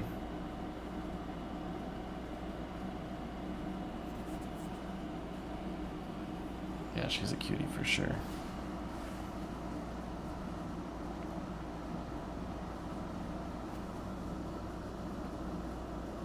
Oh, sorry. I'll leave you alone. The other lady I'm taking care of her with was just going with baby. So that's why I posted that reel. I did that baby love song. Baby love.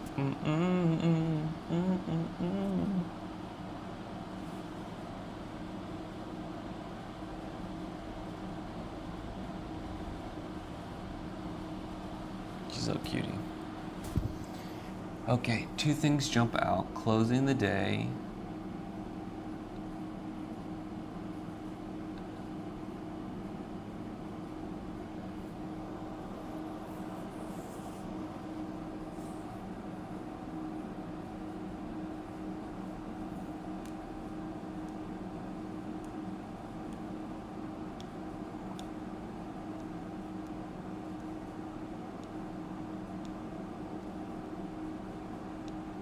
Anonymous accounts are per install. Someone who reinstalls, clears data, or uses a phone and a laptop shows.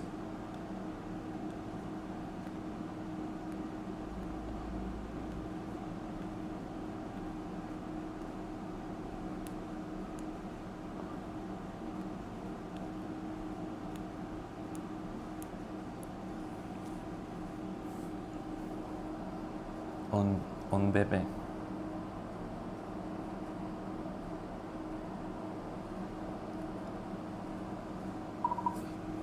Okay, so can we go back to the statistics on the numbers on how many of these users that we have? Also, do we have this information saved anywhere in a document? And so we can add this to the knowledge base to look at. And also, based on this information, how many of the users set a direction on their first visit?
Actually, let's check that out and see what's going on here.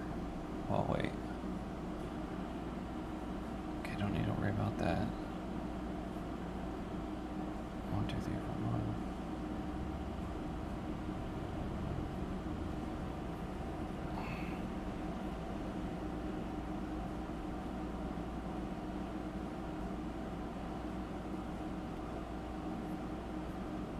Mm-mm.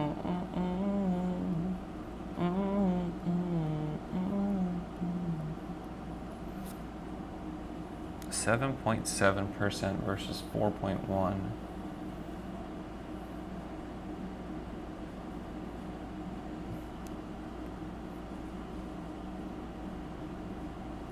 Oh.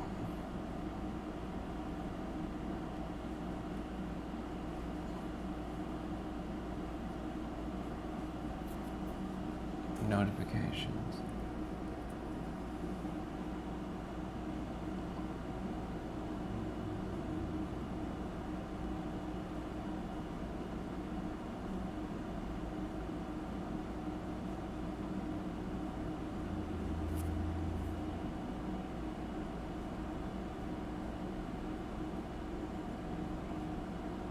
$13.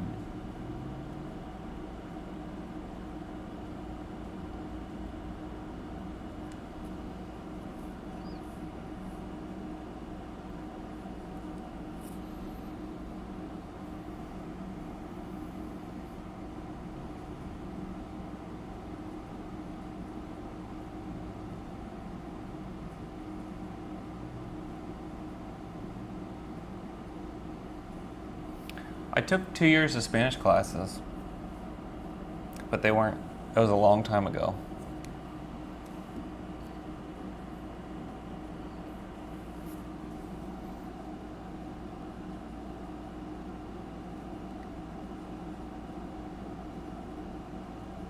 $507.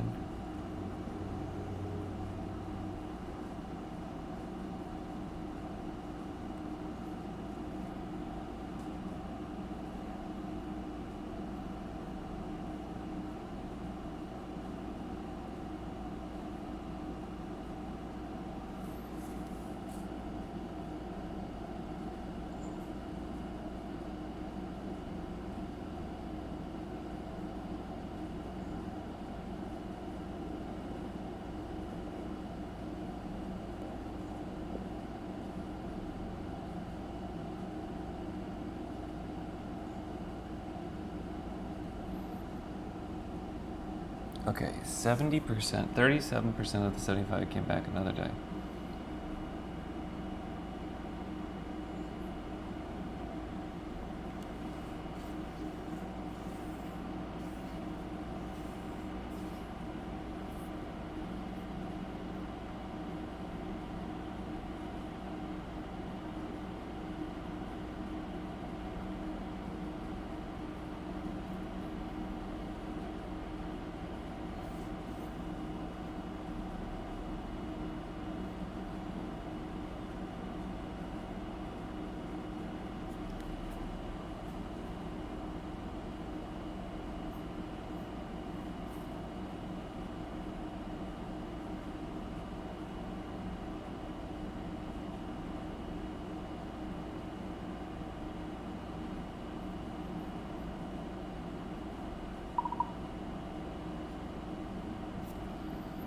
Did you save that data somewhere into our memory? 30% of the 75 that came back versus 18% of the 269 who didn't. So they're 2 times more likely to come back if they set a direction, but that could be a correlation.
What does too young? What does too young mean? Too young for what? You're obviously not too young to be alive. And this one's 10 weeks old, maybe. I don't know how old.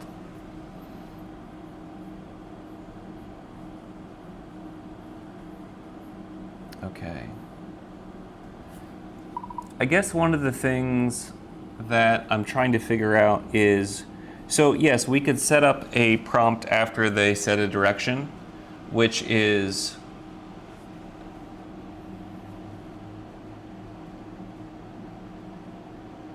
maybe we should set up a prompt for setting up a direction because that hits 22%. But then also, one of the things that's setting up to me is like, is the app making the user feel something on the first visit?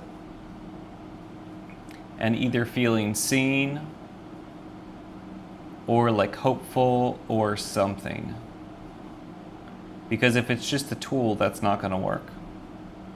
That's the other reason I've been thinking about. I've been talking about this for a while, but like part of the thing is I want to have them upload a picture of themselves or who they're doing this for. Maybe we can set that up. Is there anything that's set up? I think there is something that's set up where it asks them something like a minute into using the app. Can you check on this? Because I think maybe what I want to do is set up where it asks them to upload, if they want to upload, or find the best spot of where they can upload a photo of who they're doing this for, whether it's a younger version of themselves, whether it's them, or maybe a family member, etc.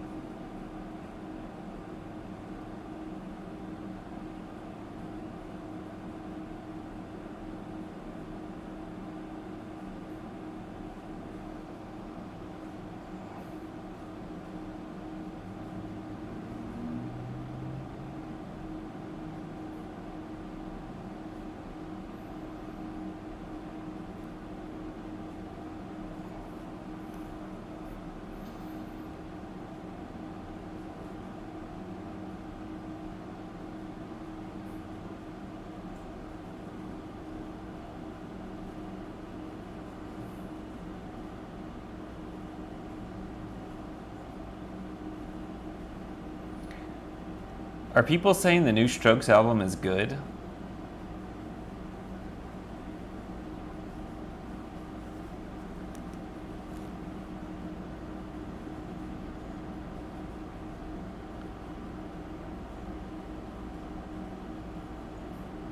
Interesting.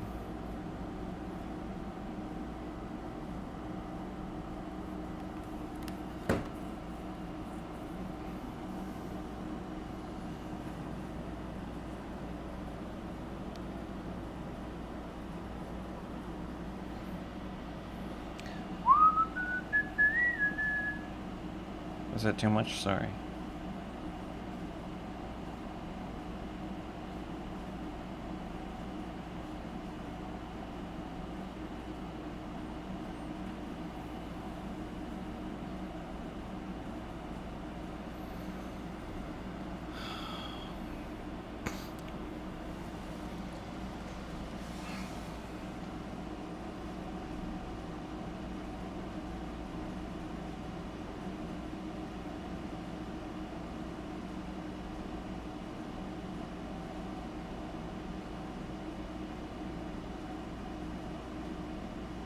I guess that could be a standing desk, maybe.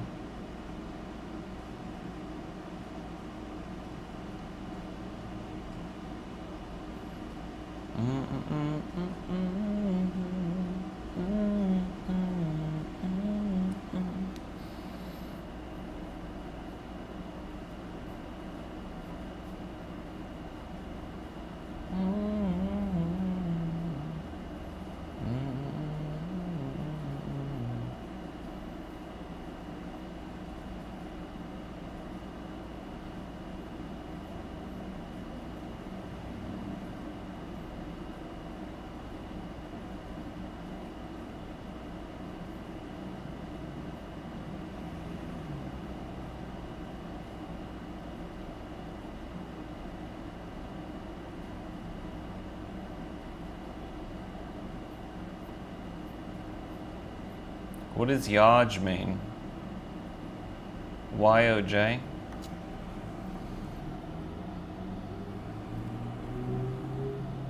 I don't know what that means.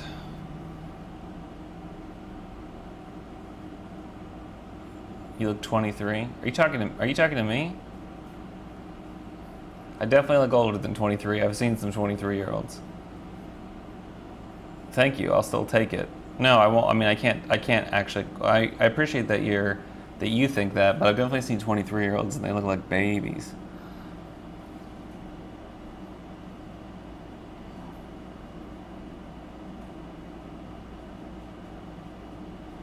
Let me look at what art exists. A couple of those flags. What are we doing, Lovable?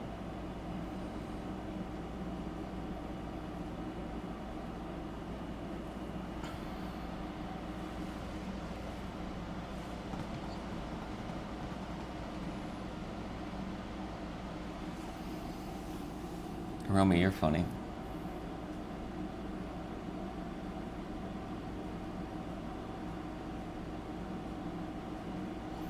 Okay. Oh, this is taking too long. We gotta do this a different way. I'm gonna get bored.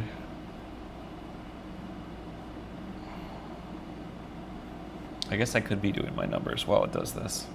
That sounds miserable.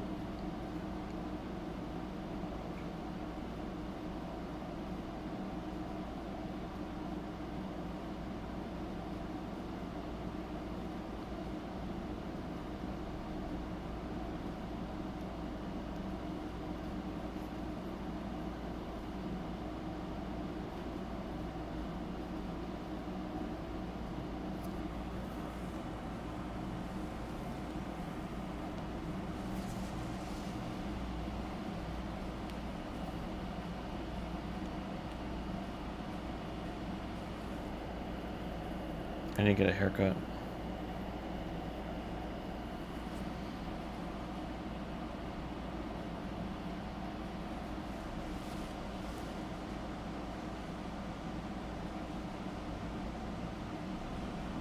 We're just waiting on this computer.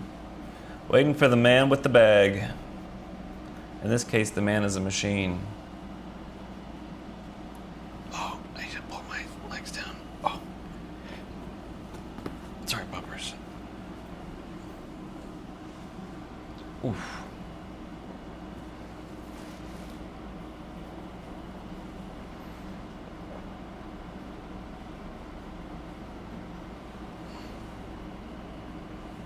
She is too cute.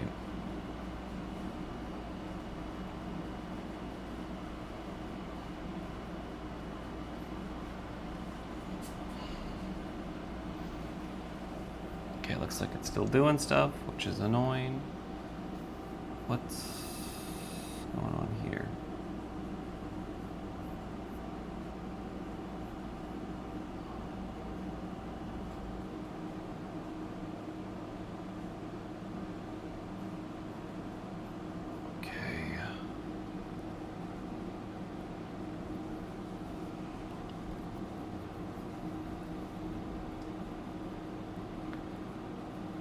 This is taking forever. Oh my gosh.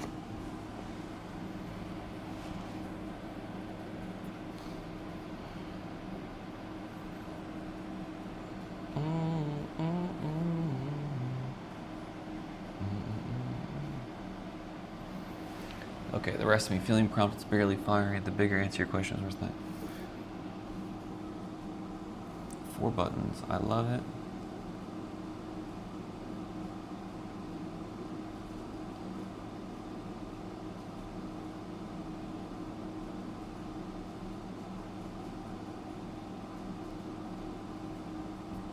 The timestamp it depends on was added after the day 1 tip shipped.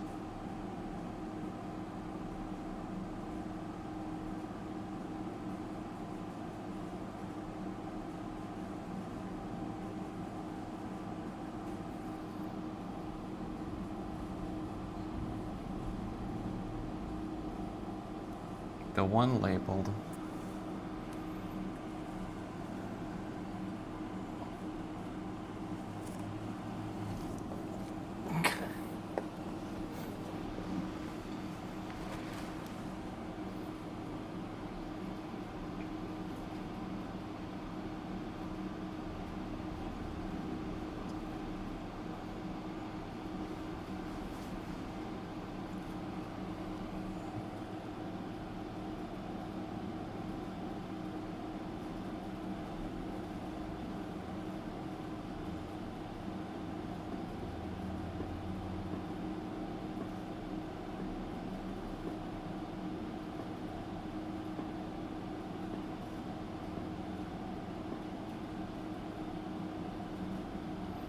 Well, how do I get that to... How...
Yeah, she definitely would have fallen off.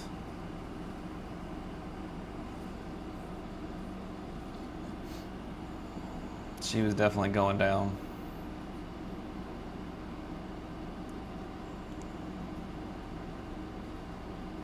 That's funny, I didn't think anyone saw that. Okay, how am I gonna do this?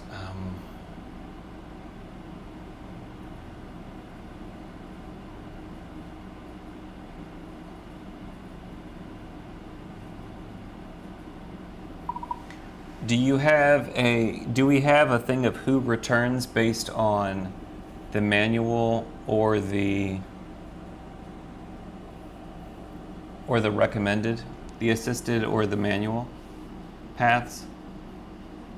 Because I agree, it's great writing, but if no one's going to do it, but maybe I should show it to other people, or maybe I should show that to them on day, I don't know.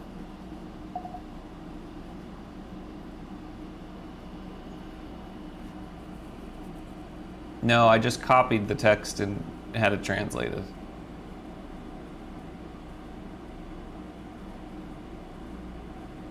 Because I wanted to know what you were saying.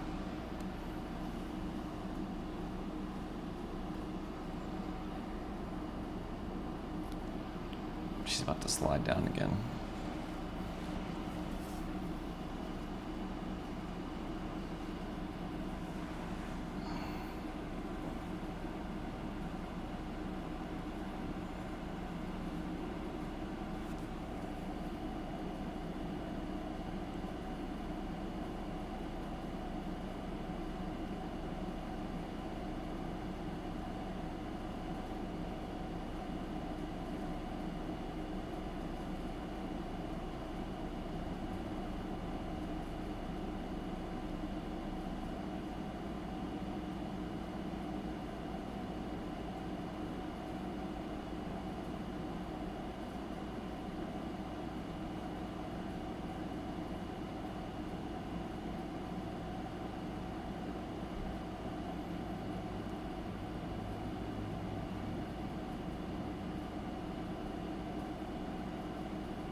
Well, the whole point of doing the multiple choice, though, is so that they get through to the onboarding. What if I just started doing an A-B?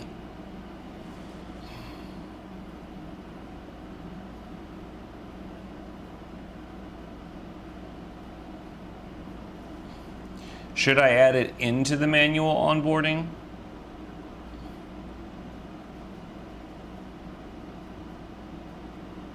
Or should I just A/B take out the option and send some people through? Because I could also just test through and like only people go through the manual onboarding from now on.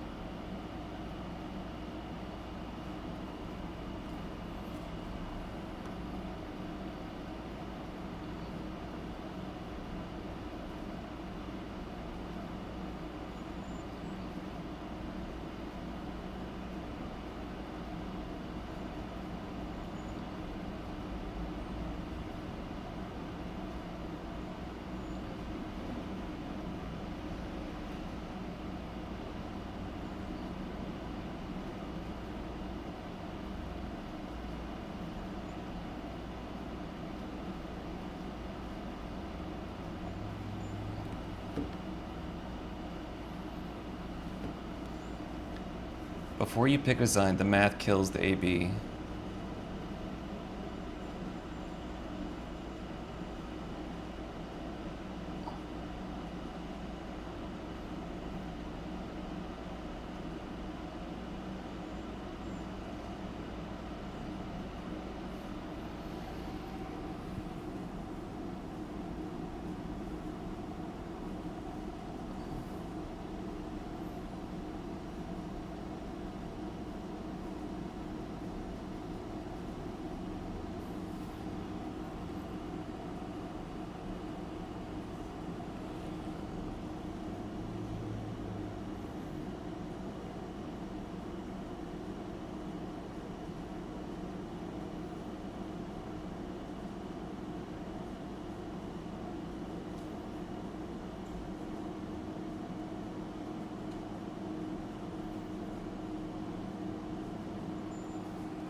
Okay, two things then. So let's do, can we, since we don't know, since we have a blind spot,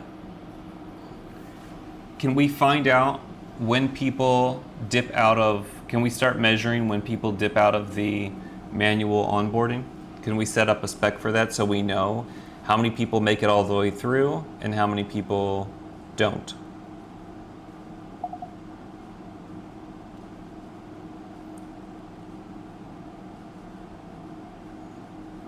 And then secondly,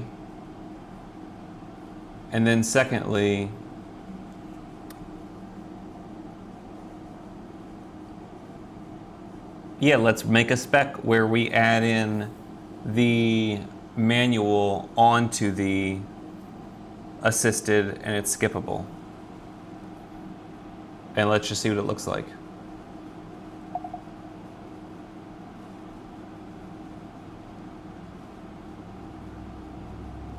And also, let's add in a thing on the onboarding. See, I don't know about this. Maybe it's when people see their onboarding and it reveals the thing. I don't know. There's part of me where I'm like, maybe it's before the reveal, where you upload a picture of yourself of who you're doing this for. That's the end of onboarding. That's a lot of ask, though. That becomes a lot of ask where they have to go through their photos and might get lost and not make it through before they see their recipe. But maybe the lot of ask is good. What we need to start doing, though, is finding is how many people are getting through onboarding and where do they die.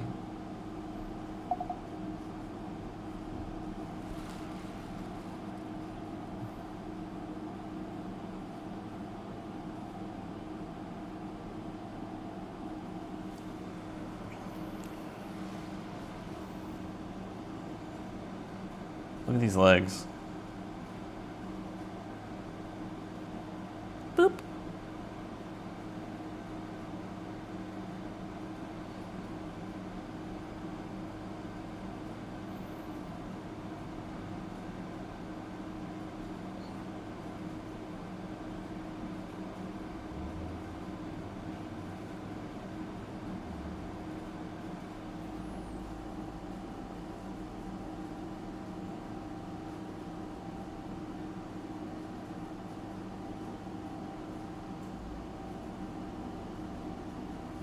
Getting her eye boogies.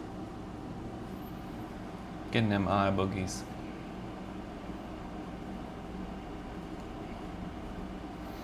This is a problem. She's too cute. She's too cute.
No, she's stretching. That might mean she's waking up.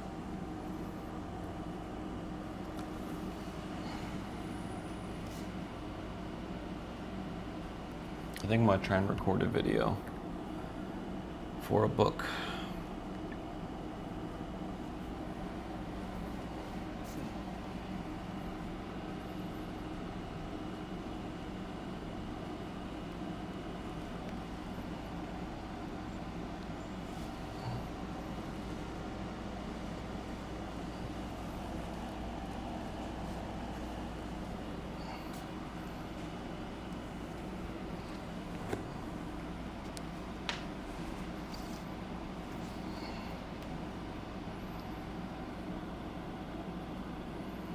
Do do do do do do do.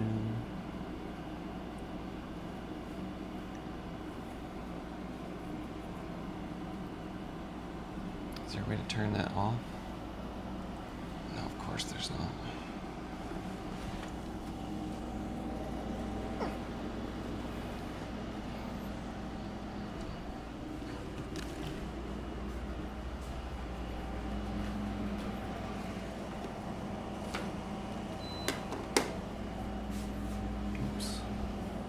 I can just take this with me.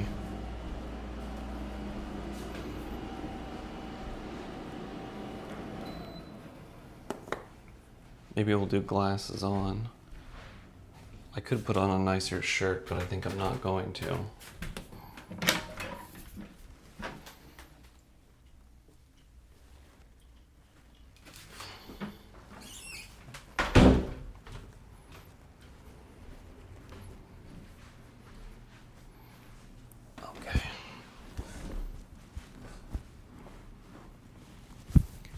This shirt might not look nice enough.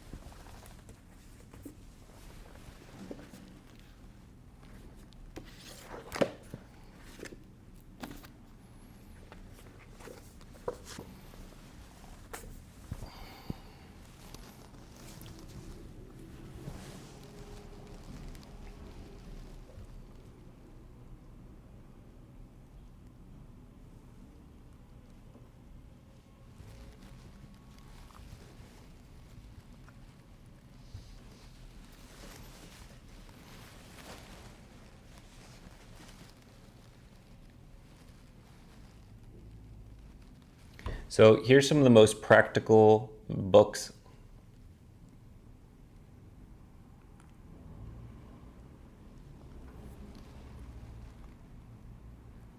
Oh, that's sweet.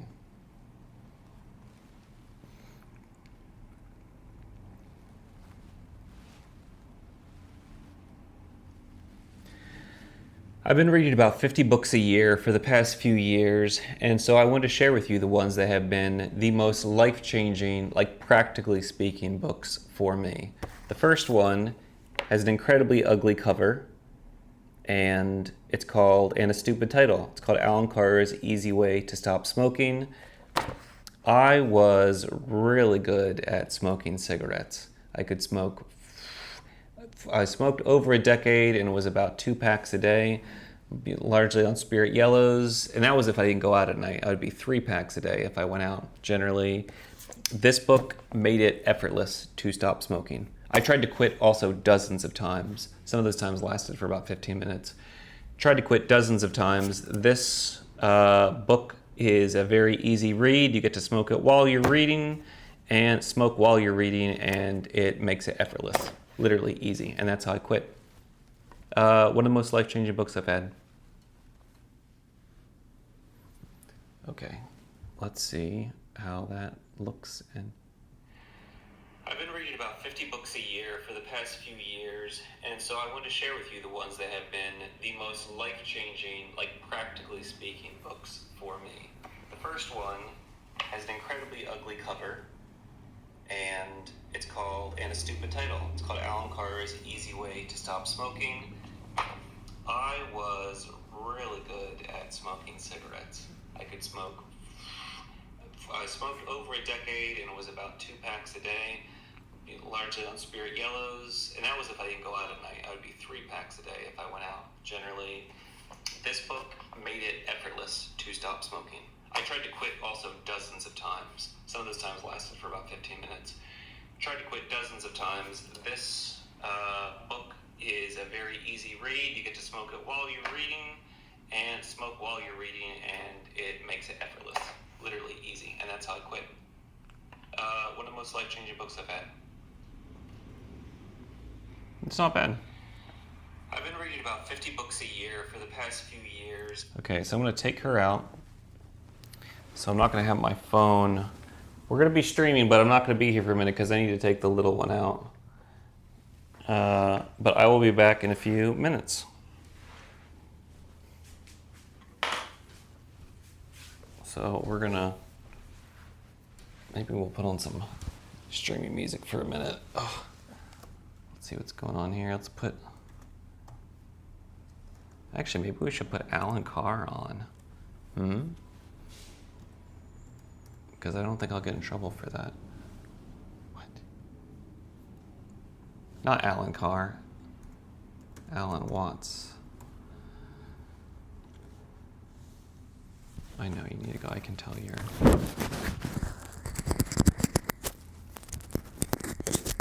Revealed in the historic Jesus of Nazareth. And so the code here becomes really the following of Jesus of Nazareth, not so much in obedience to a law as through the power of divine grace. Then finally the cult. This is the divinely revealed method or way of worship so that man relates himself to God by prayers, by rites, and by sacraments, which in these particular religions are not supposed to be so much man's way of worshiping God as God's way of loving himself, in which man is involved. The Christian religion, say in the Mass, would say that we worship. SEO companies charge $2,819 a month for SEO service. At the beginning of the second chapter of Lao Tzu's book, the first chapter starts out with the words, "The Tao which can be spoken is not the eternal Tao." I'm just taking that as a kind of a key phrase to give you the first point. Now, what's the second point? That's the beginning of the second chapter of this book, which is attributed to Lao Tzu and is supposed to have existed from at least 400 BC. When he starts out the second chapter, he says, "When all the world knows beauty to be beautiful, there is already ugliness. When all the world knows goodness to be good, there is already evil. Thus, to be and not to be arise mutually." And this is an absolutely important idea for the whole foundation of Chinese thought. The Chinese use this character to arise. It's originally the figure of a growing plant, and this one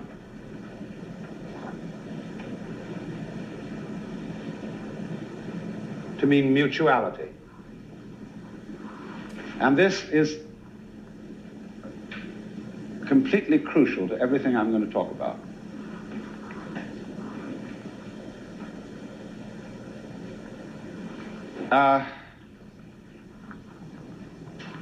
Do you see that you can't have a front without a back? That you can't have a top without a bottom? That you can't have the idea of long without the idea of short? You don't have long things before you have short things, or short things before you have long things. Same way, you don't have a world in which there are bees without flowers, or flowers without bees, because you see, bees and flowers are really the same organism. Just like they look different, just as your head looks very different from your feet. But you don't have human beings who have heads and no feet, or feet and no heads. They go together. Now, of course, they're rather obviously joined by skin and bone.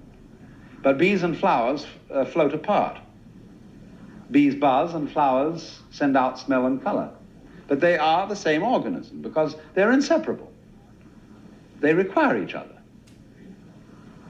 So this is the whole idea of arising together. So that, in other words, to be and not to be, the whole notion of is and isn't, depend on each other. Now, this is contrary to our common sense. We think that being is really there, and non-being isn't. But we are at the same moment afraid that being may end up as non-being. There's so much more non-being than there is being. In other words, there seems to be so much more space than there is solid. And since whatever is solid in the world requires energy, and since energy eventually runs out, we're afraid that it may all end up as nothing. That we may end up as nothing and everything else. And we are scared stiff of that, because we don't understand that space or emptiness and solid are two aspects of one reality. Just as front and back, just as bees and flowers, they have to go together. You cannot possibly conceive a solid without a surrounding space. You cannot conceive space without solids occupying it, because space is, as a matter of fact, nothing but the relationship between solids. It's like an interval in music. You can't hear melody unless you hear intervals. But the intervals aren't there are the tones. The intervals are, in a way, an illusion. But the hearing of intervals, that is to say the steps between tones, is absolutely necessary for being able to hear melody. If you don't hear the intervals, you only hear a succession of noises. You are then tone deaf or tune deaf. So you see how important the interval is. And any architect, any artist knows that space is real. We talk about the functions of space. Astronomers and physicists talk about properties of space, curved space, and so on and so forth. But in the ordinary common sense that most people have, they think space just isn't there. Solids are there.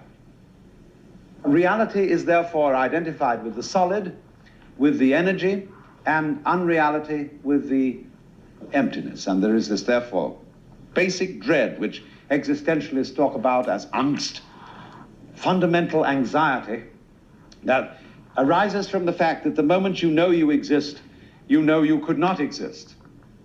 And therefore, all through one's life, there is a sort of sword of Damocles hanging over you that at any minute you might not be. Wowee, and that's a real scare. See? Until you understand that to be or not to be is not the question. Because to be cannot be without not being, just as not being cannot be without being.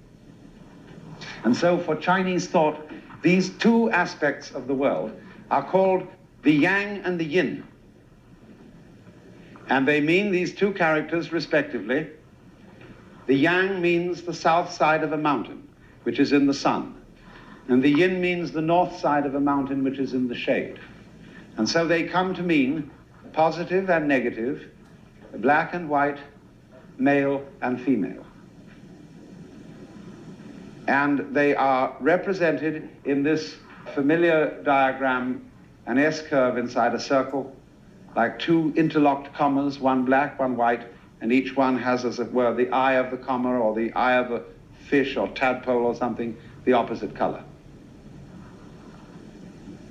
And this yang-yin symbolism is sometimes also represented, as in the Book of Changes, by broken and unbroken lines. Here is the yang, here is the yin. And actually from this symbolism of the Book of Changes, which is earlier than any of the literature I'm talking about, Leibniz read it in Latin, and from it he figured out binary arithmetic, which is now basic to all computer techniques. 0 and 1. All numbers can be represented by 0 and 1. So 0 is the yin and 1 is the yang. But you see, the whole secret is that the yin and the yang are inseparable. Let's say when we were little children, and everybody taught us 1, 2, 3, and ABC, they didn't teach us the lesson of black and white. This belongs, in a way, in our culture, to the hushed-up side of things. Now, you see, the lesson of black and white is this. If you realize that all your senses are really one sense, a kind of touching. You touch light with your eyes. You touch air vibrations with your eardrums and get sound. Then smell is touching gases and dust in the air. Taste is touching the texture of food and things. The touch with the epidermis is perhaps the crudest form of touch, and sight the most subtle. But do you realize that all sensation whatsoever is a vibration? It goes on and off. It's a like this, but if it goes fast enough, you don't notice the off. You only notice the on. An arc light, for example, is going on and off with terrific speed. So much so that you shouldn't use an arc light in a sawmill, because the on and off can synchronize with the speed of the saw, and a circular saw may appear to be still when it's actually moving. But all things are like that, you see? On and off. And you can't have the vibration unless it's a wave pattern. But the crest of the wave is on, the trough of the wave is off. Now, you can't have a wave, which is half a wave. In other words, no wave exists with a crest alone. There must be a trough. A half wave cannot be manifested. So also, if you sit next to a girl in the movies and you put your hand on her knee and leave it there, she may cease to notice it.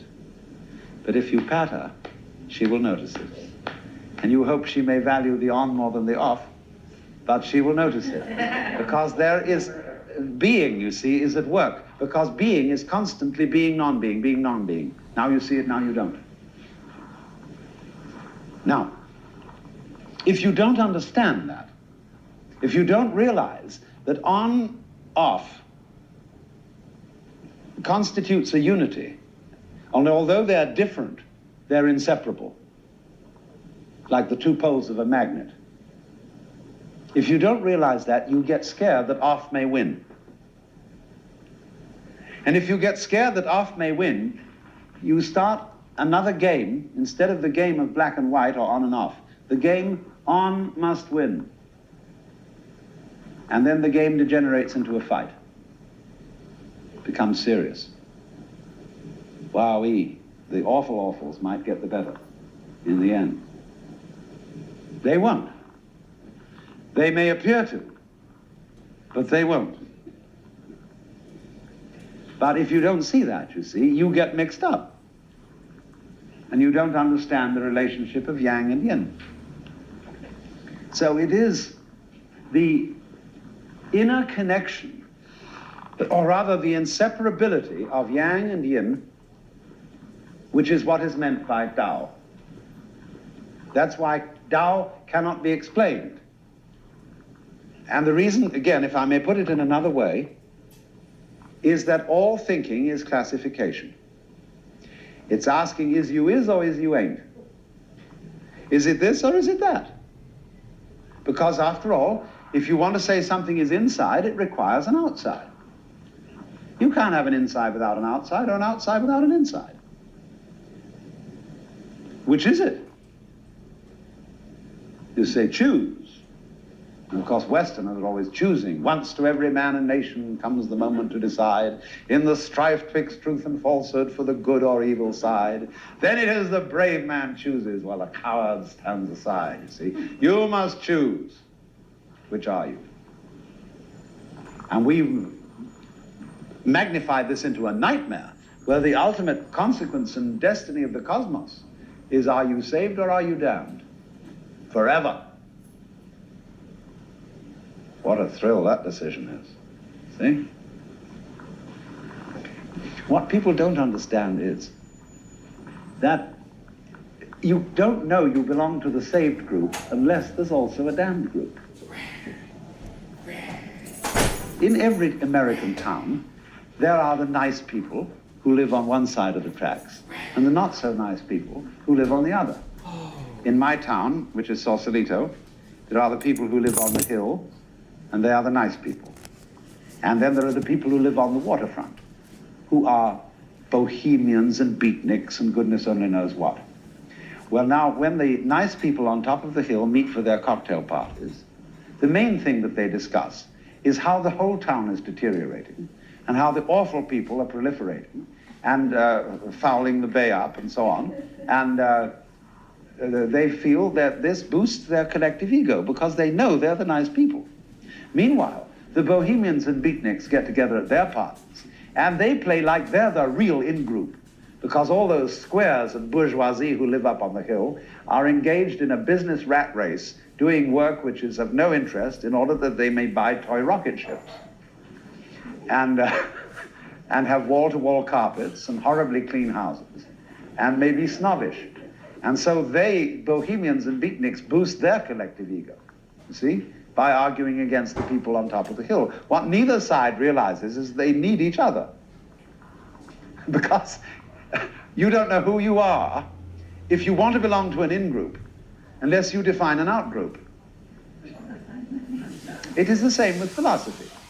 There are only two kinds of philosophy in all the history of philosophical debates. One side is called prickles and the other is called goo. And prickles people are people who like things to be sharp and clear and definite. And they are the sort of people who become scholars and engineers and scientists, the type that always like clear statistics and discipline and everything well in order. And they look upon other people who they think are vague and sloppy and who are romantic and so on and unrealistic and wishful. And they say, ugh, you're just goo. Well, the goo people turn around and say to the prickles people, why, you're just bones. You just rattle. You've no skin on you. You know the words, yes, but you don't know the music. You have no finer feelings. And so this goes on forever. Prickles people want to believe that the ultimate constituents of the material universe are particles. Goo people prefer to think of it as waves. In classical philosophy, prickles are nominalists, goo are realists. So it goes. They're always fighting. The thing is that they don't realize that you wouldn't know the standpoint of prickles unless you knew goo as a contrast, and vice versa. Because the real world is gooey prickles and prickly goo. Any way you look at it. So you see, that's just the yang and the yin. The yang is prickles and the yin is goo. And they're inseparable, but quite different. And the thing is that to see wisdom is to understand the secret conspiracy between the opposites, that you wouldn't know one without the other, that is, it were Tweedledum and Tweedledee agreed to have a battle. That, in other words, under all explicit opposition, there is implicit unity. Only, there's no real way of saying it, and in a certain way, it should remain implicit, and in a way, off stage. Don't give the show away. So you might say to me, well, why are you talking about this? You're giving the show away, aren't you? Not really. Because not everybody will believe it. Most people won't. The opposition between life and death, between good and bad, between pleasure and pain, is extraordinarily impressive. And though one may point out that it is underneath a unity, only those with a certain innate intelligence will ever be able to believe it. So one cannot really give the show away, except as Jesus said, to him that hath shall be given, and he who has ears to hear, let him hear. So this is the point of Taoism. In other words, the world, people involved in practical affairs, in business and family raising, are all upset because black might win. And they really are involved, and they know they have to do something to survive. Survival is the important thing. You really must go on living. But the knowledgeable people, when you get to a mature position, and everybody as they get older and has raised a family or whatever, you know, has to eventually get ready for death. Second half of life is a preparation for death. That to Western ears is a very gloomy enterprise. We pretend death doesn't happen. We sweep people under the carpet. When you're dying in hospital, everybody comes around and says, oh, you'll soon be better. And then, you know, the poor dying patient has a kind of notices there's a hollow look in their eyes, that they're just consoling. Now that's terrible. When somebody is dying in hospital, you ought to come around and say, listen, you're going to die. Do you realize you're going to die? It's an occasion for an immense celebration. Because now, if you accept that you're going to die, you can let go of yourself. And you won't be a nuisance to yourself anymore. And so we should have a champagne party, or we should have sacraments according to taste. There should be some very special conscious entry into death of letting go of oneself. Because you only die once, and it should be a very important event. Instead of being something. I mean, look, the morticians come around and they pretend it hasn't happened. They have all sorts of ways of glossing it over. You know that passage in Henry Miller's essay, The Staff of Life? He's talking about that dreadful food, and he says, throw anything down the hatch and swallow a dozen vitamins. If that doesn't work, see a surgeon. If that doesn't work, try a Hollywood funeral. They're the duckiest, cutest funerals in the world. You can have your beloved one propped up, smoking a cigarette, reading the Bhagavad Gita or something uplifting. Cigarette guaranteed not to rot away before the lips fall apart. Oh, death, where is thy sting? Oh, grave, where thy victory? Jolly, what? End of quote. You know, this is this terrible American way of death,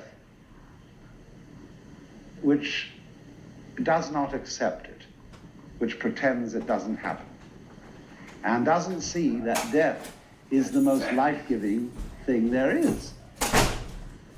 Except the Irish. Except the Irish, yes, they can have a wake.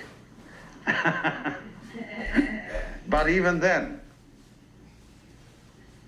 I don't think that in this general tradition we really get down to seeing how revivifying death is. That, in other words, if in the course of life you die, before you die physically, now that means if you accept the fact that you are completely disintegrating, and there's nothing you can do to hold on to yourself, and nothing you can do to be safe or secure, you come alive. Now everybody imagines they can be secure. You have investments, insurance, etc., etc., etc., regular medical examination, but this doesn't make the slightest difference. Any minute you can slip on a banana peel, have an automobile accident, because the whole world is falling apart. When you were born, you were kicked off the edge of the precipice. And it's pure illusion to console yourself by clinging on hard to a rock that's falling down with you. There's no way of not disintegrating. The whole thing's falling apart, and people have been saying ever since 6000 BC, when we've got records going back there, that the world was going to the dogs. It is. Life is something that's always falling apart. But if you get with it, in other words, you accept the situation, you flow with it, you come alive, because you acquire courage. You're not defending yourself all the time. You acquire energy, because you're not all locked up wondering what's going to happen next. You get the capacity to take risks, and you can't have a free people unless you're willing to take risks. It's all gambling. So to know this falling apart of everything, which incidentally is what makes it alive, change is life. This is the Tao. and to flow with the Tao and not fight it. You see, flow with the stream. This is the next great principle of Taoism, which is called Wu Wei. So you remember your principles. The first is Tao, which can't be defined. Second is mutual arising, the inseparability of the yang and the yin. And then we get as the next third principle, Wu. This means, in Chinese, negative, not. And Wei means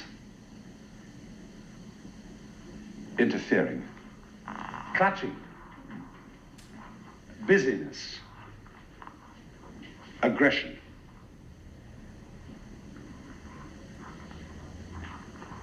So the principle whereby a person may come into accord with the course of nature is by Wu Wei, not clutching. It's sometimes translated not doing, but in English that is misleading. It's sometimes the right translation. But Wu Wei means not acting against the grain of nature, acting in accordance with it. And the best possible example of Wu Wei is the art of sailing. You see, it's much more intelligent to put up a sail than to use oars, because you don't have to work so hard. So a higher form of intelligence would erect a sail. A lower form would just row. But when you sail, you cannot sail directly against the wind. If you want to sail in a direction contrary to the wind, you must tack. So in the same way, if you get caught in an overwhelming current when you're swimming, you can't turn around and swim against it. Either you'll drown in a hurry that way, but what you can do is you can swim with it and edge out. So this is the basic philosophy of what is called in Japanese judo. Do is the Japanese way of pronouncing Tao, the gentle way. And in judo, you overcome a violent opponent, not by direct opposition, but by using the opponent's strength to bring about his own downfall. So, you know, there's a basic kind of judo slow motion stuff that's called juno kata, which exhibits the fundamental ideas of judo. And the first lesson in juno kata is that there are two people, the attacker and the defender. And the attacker does this. And the defender, you see, he's coming straight at you with a blow. The defender, instead of pushing him away, does this. He, in other words, pulls the hand in the direction it's going and has the opponent off his balance. So that's the fundamental thing. Go with it. So in, a clever artist, when he is using wood, he studies the grain. And he looks at the grain in a block of wood and asks, what does it want to be? There was a competition some years ago in sculpture at the Art Institute of Chicago. And it was won by a woman. The competition consisted in each contestant being given a square foot, a cube of plaster of Paris. Do something with it. And this woman looked at it and said, it is entirely indifferent. It has no texture. It doesn't want to be anything. So she picked it up and flung it on the floor. Then it was all chipped and full of cracks, and she looked at it again. Then she decided that it wanted to be something. She saw in those cracks and chips a form, and she brought out that form and won the competition. So great potters don't simply impose their will on the clay. They feel the texture of the clay, and they have the sense that when they throw a pot on the wheel, the pot grows of itself. And when you perfect the writing of these characters, you get the sensation that the brush is doing the work. When you skillfully make music, you feel that the music is singing through you. There was an occasion once when a great choir master in England, Sir Walford Davies, was with the former Archbishop of Canterbury, William Temple, who was a great theologian. And he was training a choir of working men, factory hands or something, in singing. And he first gave them some hymn to sing that they all knew very well, and because they wanted to impress the Archbishop, they sang it with utmost vigor, and it sounded terrible. So then he got a professional choir, which he had there, to sing the same hymn, so that they could really listen to it. Now, he said, I want you to sing it again. But look, one point I must make clear is you must not try to sing it. Don't try. All you have to do is to think of the tune and let it sing itself. And then they did very well. And he turned to the Archbishop and said, that's good theology, isn't it? I got the story from the Archbishop. So apparently he approved. So this is the principle of Wu Wei. We have all kinds of common expressions like roll with the punch, things like that.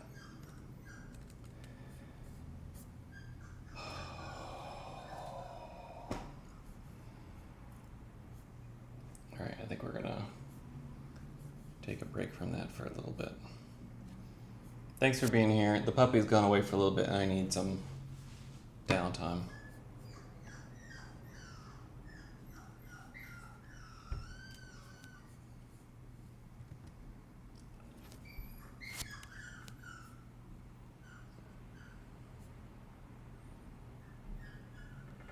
Okay.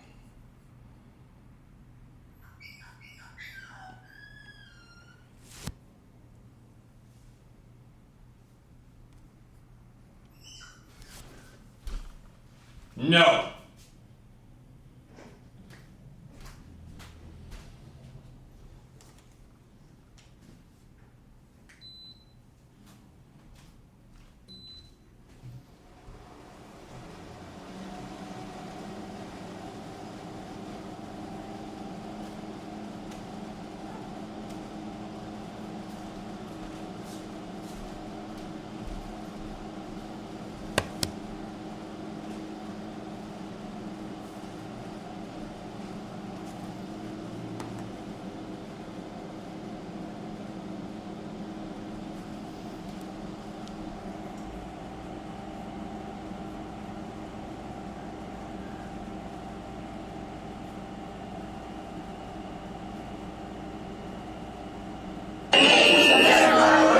Everybody wants a statement, so here it is. He was a good guy, but he did some bad things. And he tried everything he could to make it up to me. I did most of my grieving while we were together, and finally got the courage to leave. And of course, I wish him the best. But not more than me. Everybody wants a